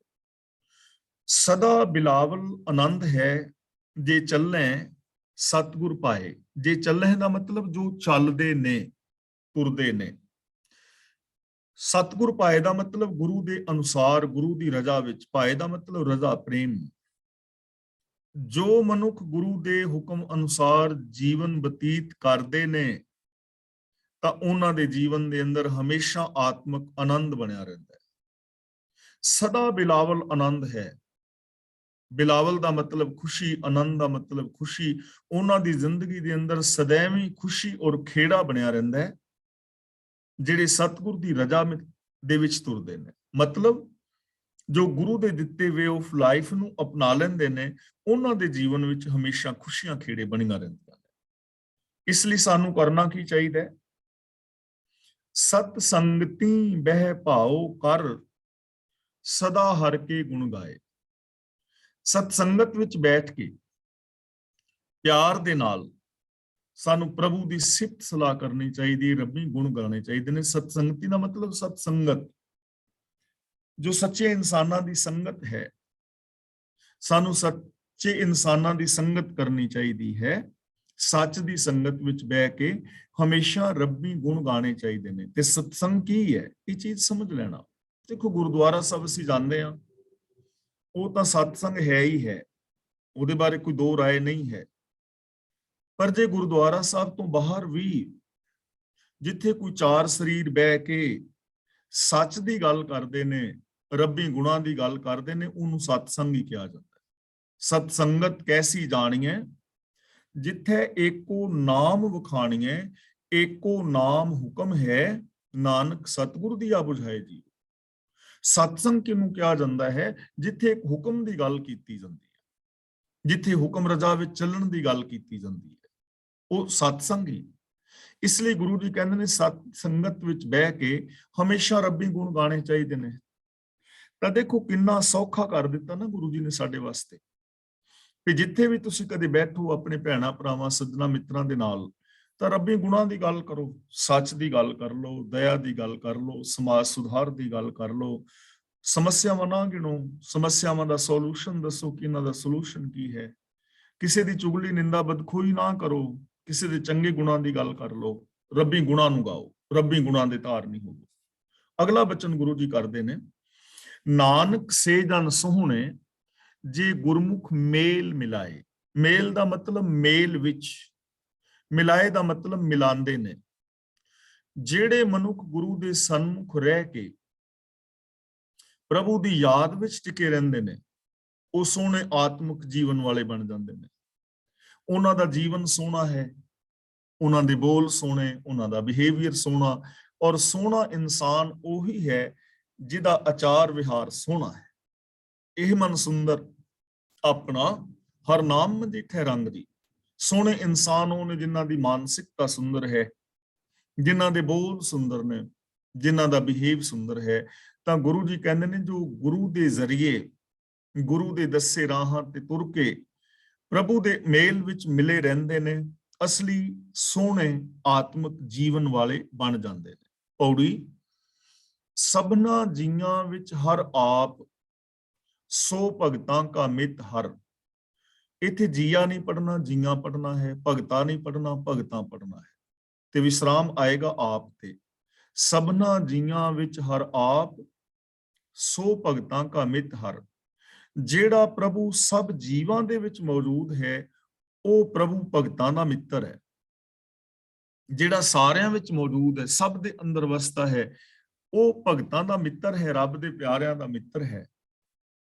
ਤੇ ਜੇ ਅਸੀਂ ਰੱਬ ਨੂੰ ਮਿੱਤਰ ਬਣਾ ਲਈਏ, ਜੋ ਇਸ ਪੰਕਤੀ ਦੇ ਪਿੱਛੇ ਭਾਵਨਾ ਹੈ ਜੇ ਇਹਨੂੰ ਸਮਝ ਲਈਏ, ਜੇ ਅਸੀਂ ਰੱਬ ਨੂੰ ਆਪਣਾ ਮਿੱਤਰ ਬਣਾ ਲਈਏ ਨਾ, ਤਾਂ ਰੱਬ ਤਾਂ ਸਾਰਿਆਂ ਦੇ ਵਿੱਚ ਹੈ। ਹੁਣ ਜਿਵੇਂ ਤੁਸੀਂ ਕਲਾਸ ਦੇ ਵਿੱਚ ਹੋ, ਤਾਂ ਕਲਾਸ ਦੇ ਵਿੱਚ ਜਿੰਨੇ ਵੀ ਅਸੀਂ ਇਸ ਵਕਤ ਮੈਂਬਰ ਹਾਂ, ਇਸ ਵਕਤ ਅਸੀਂ 27 ਕੁ ਮੈਂਬਰ ਹਾਂ, ਤੇ ਜੇ ਮੈਂ ਰੱਬ ਨੂੰ ਮਿੱਤਰ ਬਣਾਇਆ ਹੋਵੇ ਤਾਂ ਉਹ ਤਾਂ ਤੁਹਾਡੇ 27 ਦੇ 27 ਵੀਰਾਂ ਭੈਣਾਂ ਵਿੱਚ ਵਸਦਾ ਹੈ ਨਾ। ਫਿਰ ਕੀ ਤੁਹਾਡੇ ਵਿੱਚੋਂ ਮੇਰਾ ਕੋਈ ਦੁਸ਼ਮਣ ਹੋ ਸਕਦਾ ਹੈ? ਕਿਸੇ ਨੂੰ ਮੈਂ ਦੁਸ਼ਮਣ ਸਮਝ ਸਕਦਾ? ਕਿਸੇ ਦੇ ਨਾਲ ਮੈਂ ਬੇਗਾਨੀਅਤ ਵਾਲਾ ਵਿਹਾਰ ਕਰ ਸਕਦਾ ਹਾਂ? ਬਿਲਕੁਲ ਵੀ ਨਹੀਂ, ਕਿਉਂਕਿ ਮੇਰਾ ਮਿੱਤਰ ਤੁਹਾਡੇ ਵਿੱਚ ਵਸ ਰਿਹਾ ਹੈ। ਤੇ ਜੇ ਗੁਰੂ ਜੀ ਦੀ ਇਹ ਭਾਵਨਾ ਸਮਝ ਆ ਜਾਏ ਨਾ, ਗੁਰੂ ਜੀ ਜੋ ਸਾਨੂੰ ਅਹਿਸਾਸ ਦਿਲਾਣਾ ਚਾਹੁੰਦੇ ਨੇ, ਜਿੱਥੇ ਸਾਨੂੰ ਪਹੁੰਚਾਉਣਾ ਚਾਹੁੰਦੇ ਨੇ, ਜੇ ਦੁਨੀਆ ਦੇ ਲੋਕ ਉਹਦੇ ਤੇ ਅਮਲ ਕਰ ਲੈਣ ਤਾਂ ਇਸ ਦੁਨੀਆ ਤੋਂ ਦੁਸ਼ਮਣੀ ਖਤਮ ਹੋ ਜਾਏਗੀ। ਜੇ ਅਸੀਂ ਰੱਬ ਦੇ ਨਾਲ ਪਿਆਰ ਕਰਦੇ ਹਾਂ ਤਾਂ ਰੱਬ ਸਾਰਿਆਂ ਦੇ ਵਿੱਚ ਹੈ। ਜਦੋਂ ਅਸੀਂ ਕਿਸੇ ਬੰਦੇ ਨਾਲ ਦੁਸ਼ਮਣੀ ਕਰਦੇ ਹਾਂ ਤਾਂ ਮਤਲਬ ਅਸੀਂ ਰੱਬ ਨਾਲ ਦੁਸ਼ਮਣੀ ਕਰ ਰਹੇ ਹਾਂ। ਤਾਂ ਜੋ ਸਾਰਿਆਂ ਦੇ ਵਿੱਚ ਵਸਦਾ ਹੈ ਉਹ ਪ੍ਰਭੂ ਰੱਬ ਦੇ ਪਿਆਰਿਆਂ ਦਾ ਮਿੱਤਰ ਹੈ। ਉਹ ਰੱਬ ਮਿੱਤਰ ਨਹੀਂ ਹੈ ਜਿਹੜਾ ਉੱਤੇ ਕਿਤੇ ਸੱਚਖੰਡ ਵਿੱਚ ਵੱਖਰਾ ਬੈਠਾ ਹੈ ਜਾਂ ਜੰਨਤ ਵਿੱਚ ਵੱਖਰਾ ਬੈਠਾ ਹੈ। ਮਿੱਤਰ ਉਹ ਰੱਬ ਹੈ ਜਿਹੜਾ ਜਰਰੇ ਜਰਰੇ ਅੰਦਰ ਸਮਾਇਆ ਹੋਇਆ ਹੈ। ਸਭ ਕੋਈ ਹਰ ਕੈ ਵਸ ਭਗਤਾਂ ਕੈ ਆਨੰਦ ਘਰ। ਭਗਤਾਂ ਦੇ ਹਿਰਦੇ ਵਿੱਚ ਸਦਾ ਆਨੰਦ ਬਣਿਆ ਰਹਿੰਦਾ ਹੈ, ਕਿਉਂਕਿ ਉਹ ਜਾਣਦੇ ਨੇ ਕਿ ਹਰੇਕ ਜੀਵ ਪ੍ਰਭੂ ਦੇ ਵਸ ਵਿੱਚ ਹੈ। ਮਤਲਬ ਹਰ ਜੀਵ ਰੱਬ ਦੇ ਵਸ ਵਿੱਚ ਦਾ ਮਤਲਬ ਰੱਬ ਦੀ ਰਜ਼ਾ ਵਿੱਚ ਹੈ, ਭਾਣੇ ਵਿੱਚ ਹੈ, ਲਾ ਆਫ ਨੇਚਰ ਦੇ ਅੰਦਰ ਹੈ। ਲਾ ਆਫ ਨੇਚਰ ਤੋਂ ਬਾਹਰ ਕੁਝ ਵੀ ਨਹੀਂ ਹੈ, ਕੁਦਰਤੀ ਨਿਯਮਾਂ ਤੋਂ ਬਾਹਰ ਕੁਝ ਵੀ ਨਹੀਂ ਹੈ, ਸਿਸਟਮ ਤੋਂ ਬਾਹਰ ਕੁਝ ਵੀ ਨਹੀਂ ਹੈ, ਰੱਬ ਦੀ ਰਜ਼ਾ ਭਾਣੇ ਤੋਂ ਬਾਹਰ ਕੁਝ ਵੀ ਨਹੀਂ ਹੈ। ਸਭ ਕੁਝ ਰੱਬੀ ਰਜ਼ਾ ਦੇ ਅੰਦਰ ਹੈ, ਭਾਣੇ ਵਿੱਚ ਹੈ, ਸਿਸਟਮ ਵਿੱਚ ਹੈ, ਕੁਦਰਤੀ ਕਾਨੂੰਨਾਂ ਦੇ ਅੰਦਰ ਹੈ। ਇਸ ਲਈ ਰੱਬ ਦੇ ਪਿਆਰਿਆਂ ਦੇ ਮਨ ਵਿੱਚ ਹਮੇਸ਼ਾ ਆਨੰਦ ਬਣਿਆ ਰਹਿੰਦਾ ਹੈ। ਉਹਨਾਂ ਨੂੰ ਇਹ ਪਤਾ ਹੁੰਦਾ ਹੈ ਕਿ ਰੱਬੀ ਰਜ਼ਾ ਤੋਂ ਬਾਹਰ ਕੁਝ ਹੋ ਨਹੀਂ ਰਿਹਾ, ਜੋ ਕੁਝ ਹੋਣਾ ਹੈ ਉਹ ਰੱਬੀ ਰਜ਼ਾ ਦੇ ਵਿੱਚ ਹੋਣਾ ਹੀ ਹੋਣਾ ਹੈ। ਹਰ ਭਗਤਾਂ ਕਾ ਮੇਲੀ ਸਰਬੱਤ, ਇੱਥੇ ਵਿਸਰਾਮ ਲਗਾਉਣਾ ਹੈ।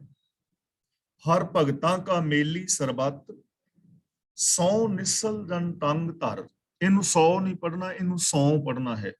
100 ਦਾ ਮਤਲਬ ਸੌਣਾ ਹੁੰਦਾ ਨਾ, ਜਿਵੇਂ ਅਸੀਂ ਬੱਚੇ ਨੂੰ ਕਹਿੰਦੇ ਬੇਟਾ ਹੁਣ ਸੌਂ ਜਾ, ਇਹ ਉਹ ਸੌਣ ਦੀ ਗੱਲ ਹੈ। ਹਰ ਭਗਤਾਂ ਕਾ ਮੇਲੀ ਦਾ ਮਤਲਬ ਸਾਥੀ। ਨਿਸਲ ਦਾ ਮਤਲਬ ਹੁੰਦਾ ਹੈ ਸਿੱਧੇ ਲੰਮੇ ਪੈ ਜਾਣਾ, ਐ ਨਿਸਲ ਹੋ ਕੇ ਨਹੀਂ ਸਮਝਦਾ। ਟੰਗ ਧਰ ਦਾ ਮਤਲਬ ਟੰਗ ਤੇ ਟੰਗ ਧਰ ਕੇ, ਟੰਗ ਤੇ ਟੰਗ ਧਰ ਕੇ ਜਦੋਂ ਬੇਪਰਵਾਹ ਬੰਦਾ ਹੋਇਆ ਹੁੰਦਾ ਨਾ, ਬੜੀ ਖੁਸ਼ੀ ਜਿਹਦੇ ਵਿੱਚ ਬੇਪਰਵਾਹੀ ਦੇ ਵਿੱਚ ਹੋਏ, ਉਹ ਲੱਤ ਤੇ ਲੱਤ ਧਰ ਕੇ ਸੁੱਤਾ ਹੁੰਦਾ। ਨਿਸਲ ਹੋਇਆ ਹੁੰਦਾ ਐਨ ਸਿੱਧਾ। ਨਿਸਲ ਦਾ ਮਤਲਬ ਐਨ ਸ਼ਾਂਤ ਹੋ ਕੇ ਸੌਣਾ, ਟੰਗ ਤੇ ਟੰਗ ਧਰਨ ਦਾ ਮਤਲਬ ਬੇਪਰਵਾਹ ਹੋਣਾ। ਤਾਂ ਗੁਰੂ ਜੀ ਕਹਿੰਦੇ ਨੇ ਹਰ ਭਗਤਾਂ ਕਾ ਮੇਲੀ ਸਰਬੱਤ, ਪ੍ਰਭੂ ਹਰ ਥਾਂ ਆਪਣੇ ਭਗਤਾਂ ਦਾ ਸਾਥੀ ਹੈ, ਮਦਦਗਾਰ ਹੈ। ਇਸ ਵਾਸਤੇ ਉਹਦੇ ਭਗਤ ਲੱਤ ਤੇ ਲੱਤ ਰੱਖ ਕੇ ਬੇਫਿਕਰ ਨਿਸਲ ਹੋ ਕੇ ਸੌਂਦੇ ਨੇ। ਨਿਸਲ ਹੋ ਕੇ ਸੌਣ ਦਾ ਮਤਲਬ ਇਹ ਨਹੀਂ ਕਿ ਉਹ ਸੁੱਤੇ ਰਹਿੰਦੇ ਨੇ ਹਮੇਸ਼ਾ, ਮਤਲਬ ਉਹ ਬੇਪਰਵਾਹ ਨੇ, ਉਹਨਾਂ ਨੂੰ ਕੋਈ ਚਿੰਤਾ ਨਹੀਂ। ਉਹਨਾਂ ਨੂੰ ਪਤਾ ਹੈ ਕਿ ਰੱਬ ਸਾਡਾ ਸਭ ਥਾਵਾਂ ਤੇ ਸਾਥੀ ਹੈ। ਕਿਵੇਂ ਹੈ ਸਾਥੀ? ਇਹ ਚੀਜ਼ ਨੂੰ ਆਪਾਂ ਸਮਝਣਾ ਹੈ ਕਿ ਜਦੋਂ ਸਾਡਾ ਮਨ ਕਿਤੇ ਗਿਰਾਵਟ ਵਿੱਚ ਜਾਣ ਲੱਗਦਾ ਨਾ, ਤਾਂ ਉਦੋਂ ਗੁਰੂ ਦਾ ਸ਼ਬਦ ਥੰਮ ਹੈ, ਜੋ ਮੰਦਰ ਕੋ ਥੰਮ ਹੈ ਥੰਮਨ, ਕਿਉਂ ਗੁਰੂ ਕਾ ਸ਼ਬਦ ਮਨੇ ਅਸਥੰਮਨ, ਵਿਕਾਰਾਂ ਵਿੱਚ ਨਹੀਂ ਜਾਣ ਦਿੰਦਾ।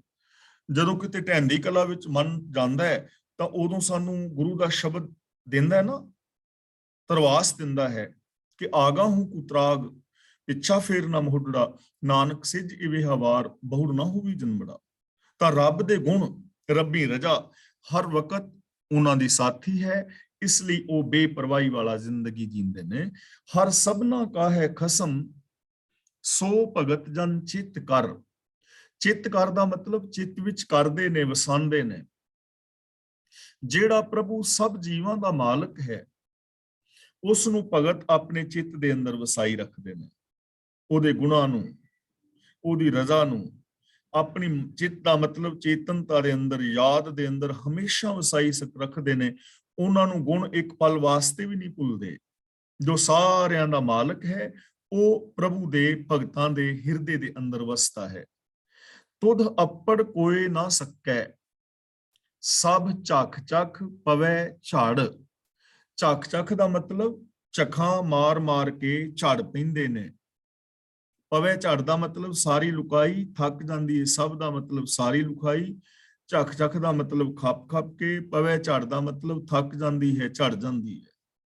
हे ਪ੍ਰਭੂ, ਸਾਰੀ ਲੁਕਾਈ ਖੱਪ ਖੱਪ ਕੇ ਥੱਕ ਜਾਂਦੀ ਹੈ, ਪਰ ਕੋਈ ਤੇਰੇ ਗੁਣਾਂ ਦਾ ਅੰਤ ਨਹੀਂ ਪਾ ਸਕਦਾ। ਤੁਧ ਅੱਪੜ ਕੋਈ ਨਾ ਸਕੈ, ਭਾਵ ਤੇਰਾ ਅੰਤ ਕੋਈ ਨਹੀਂ ਪਾ ਸਕਦਾ। ਸਭ ਝੱਖ ਝੱਖ ਪਵੈ ਝੜ, ਸਭ ਝੱਖ ਝੱਖ ਕੇ ਖੱਪ ਖੱਪ ਕੇ ਅੰਤ ਲੈਣ ਦਾ ਯਤਨ ਕਰ ਕਰਕੇ ਥੱਕ ਜਾਂਦੇ ਨੇ, ਹਾਰ ਜਾਂਦੇ ਨੇ, ਪਰ ਤੇਰਾ ਅੰਤ ਨਹੀਂ ਪਾਇਆ ਜਾਂਦਾ। ਅੰਤ ਕਾਰਨ ਕੀਤੇ ਬਿਲ ਨਾਹੀਂ, ਤਾਂ ਕਿ ਅੰਤ ਨਾ ਪਾਏ ਜਾਹੇ। ਤਾਂ ਤੇਰਾ ਅੰਤ ਕੋਈ ਪਾ ਨਹੀਂ ਸਕਦਾ, ਤੂੰ ਅਨੰਤ ਅਨੰਤ ਹੈ। ਤਾਂ ਜੋ ਵੀ ਪ੍ਰਭੂ ਦੇ ਦੱਸੇ ਰਾਹਾਂ ਦੇ ਉੱਤੇ ਚੱਲਦੇ ਨੇ, ਉਹਨਾਂ ਦਾ ਜੀਵਨ ਸੁਖੀ ਔਰ ਸ਼ਾਂਤ ਹੋ ਜਾਂਦਾ ਹੈ। ਇਸ ਲਈ ਸਾਨੂੰ ਸਮਝਾਇਆ ਜਾ ਰਿਹਾ ਹੈ ਕਿ ਕੋਈ ਵੀ ਰਾਗ ਆਦਿਕ ਸਾਨੂੰ ਖੁਸ਼ੀ ਨਹੀਂ ਦੇ ਸਕਦਾ। ਰਾਗ ਗਾਇਆ ਕੋਈ ਵੀ ਤਾਂ ਸਫਲਾ ਹੈ, ਚਾਹੇ ਉਹ ਬਿਲਾਵਲ ਹੈ ਜਾਂ ਕੋਈ ਹੋਰ ਹੈ, ਜੇਕਰ ਮਨ ਦੇ ਅੰਦਰ ਰੱਬੀ ਗੁਣ ਨੇ, ਜ਼ਬਾਨ ਤੇ ਰੱਬੀ ਗੁਣ ਨੇ, ਔਰ ਬਿਹੇਵੀਅਰ ਦੇ ਅੰਦਰ ਰੱਬੀ ਗੁਣ ਨੇ, ਤਾਂ ਹੀ ਸਾਡੇ ਰਾਗ ਨਾਦ ਗਾਏ ਸਫਲੇ ਨੇ। ਇਸ ਲਈ ਦੁਨਿਆਵੀ ਰਾਗ ਰੰਗਾਂ ਨੂੰ ਛੱਡ ਕੇ ਜੋ ਰੱਬੀ ਗੁਣ ਨੇ, ਵਿਸ਼ੇ ਵਿਕਾਰਾਂ ਵਾਲੇ ਰਾਗ ਰੰਗਾਂ ਨੂੰ ਛੱਡ ਕੇ ਰੱਬੀ ਗੁਣਾਂ ਦੇ ਨਾਲ ਸਾਨੂੰ ਜੁੜਨ ਦੀ ਲੋੜ ਹੈ। ਔਰ ਜੀਵਨ ਦੇ ਅੰਦਰ ਖੁਸ਼ੀ ਤਾਂ ਹੀ ਆ ਸਕਦੀ ਹੈ ਜੇ ਅਸੀਂ ਰੱਬੀ ਰਜ਼ਾ ਵਿੱਚ ਤੁਰਦੇ ਹਾਂ ਔਰ ਰੱਬੀ ਗੁਣਾਂ ਦੇ ਧਾਰਨੀ ਹੁੰਦੇ ਹਾਂ। ਤਾਂ ਅੱਜ ਦੇ ਵਿਚਾਰ ਜੋ ਹੈ ਮੈਂ ਇੱਥੇ ਸਮਾਪਤ ਕਰਦਾ ਜੀ। ਅੱਜ ਦੀ ਇਸ ਵਿਚਾਰ ਵਿੱਚ ਜੇ ਕਿਸੇ ਵੀਰ ਭੈਣ ਦਾ ਕੋਈ ਛੋਟਾ ਮੋਟਾ ਸਵਾਲ ਹੈ ਤਾਂ ਆਪ ਸਵਾਲ ਕਰ ਸਕਦੇ ਹੋ, ਔਰ ਜੇ ਅੱਜ ਦੀ ਵਿਚਾਰ ਵਾਸਤੇ ਕਿਸੇ ਵੀਰ ਭੈਣ ਨੇ ਵਿਚਾਰ ਦੇਣੇ ਨੇ ਆਪਣੇ, ਤਾਂ ਉਹ ਵਿਚਾਰ ਦੇ ਸਕਦੇ ਹੋ। ਅਨਮਿਊਟ ਹੋ ਜਾਓ। ਅਗਲੀ ਜੋ ਕਲਾਸ ਦੀ ਕਾਰਵਾਈ ਹੈ ਵੀਰ ਤਰਲੋਚਨ ਸਿੰਘ ਜੀ ਕਰ ਰਹੇ ਨੇ। ਵਾਹਿਗੁਰੂ ਜੀ ਕਾ ਖਾਲਸਾ, ਵਾਹਿਗੁਰੂ ਜੀ।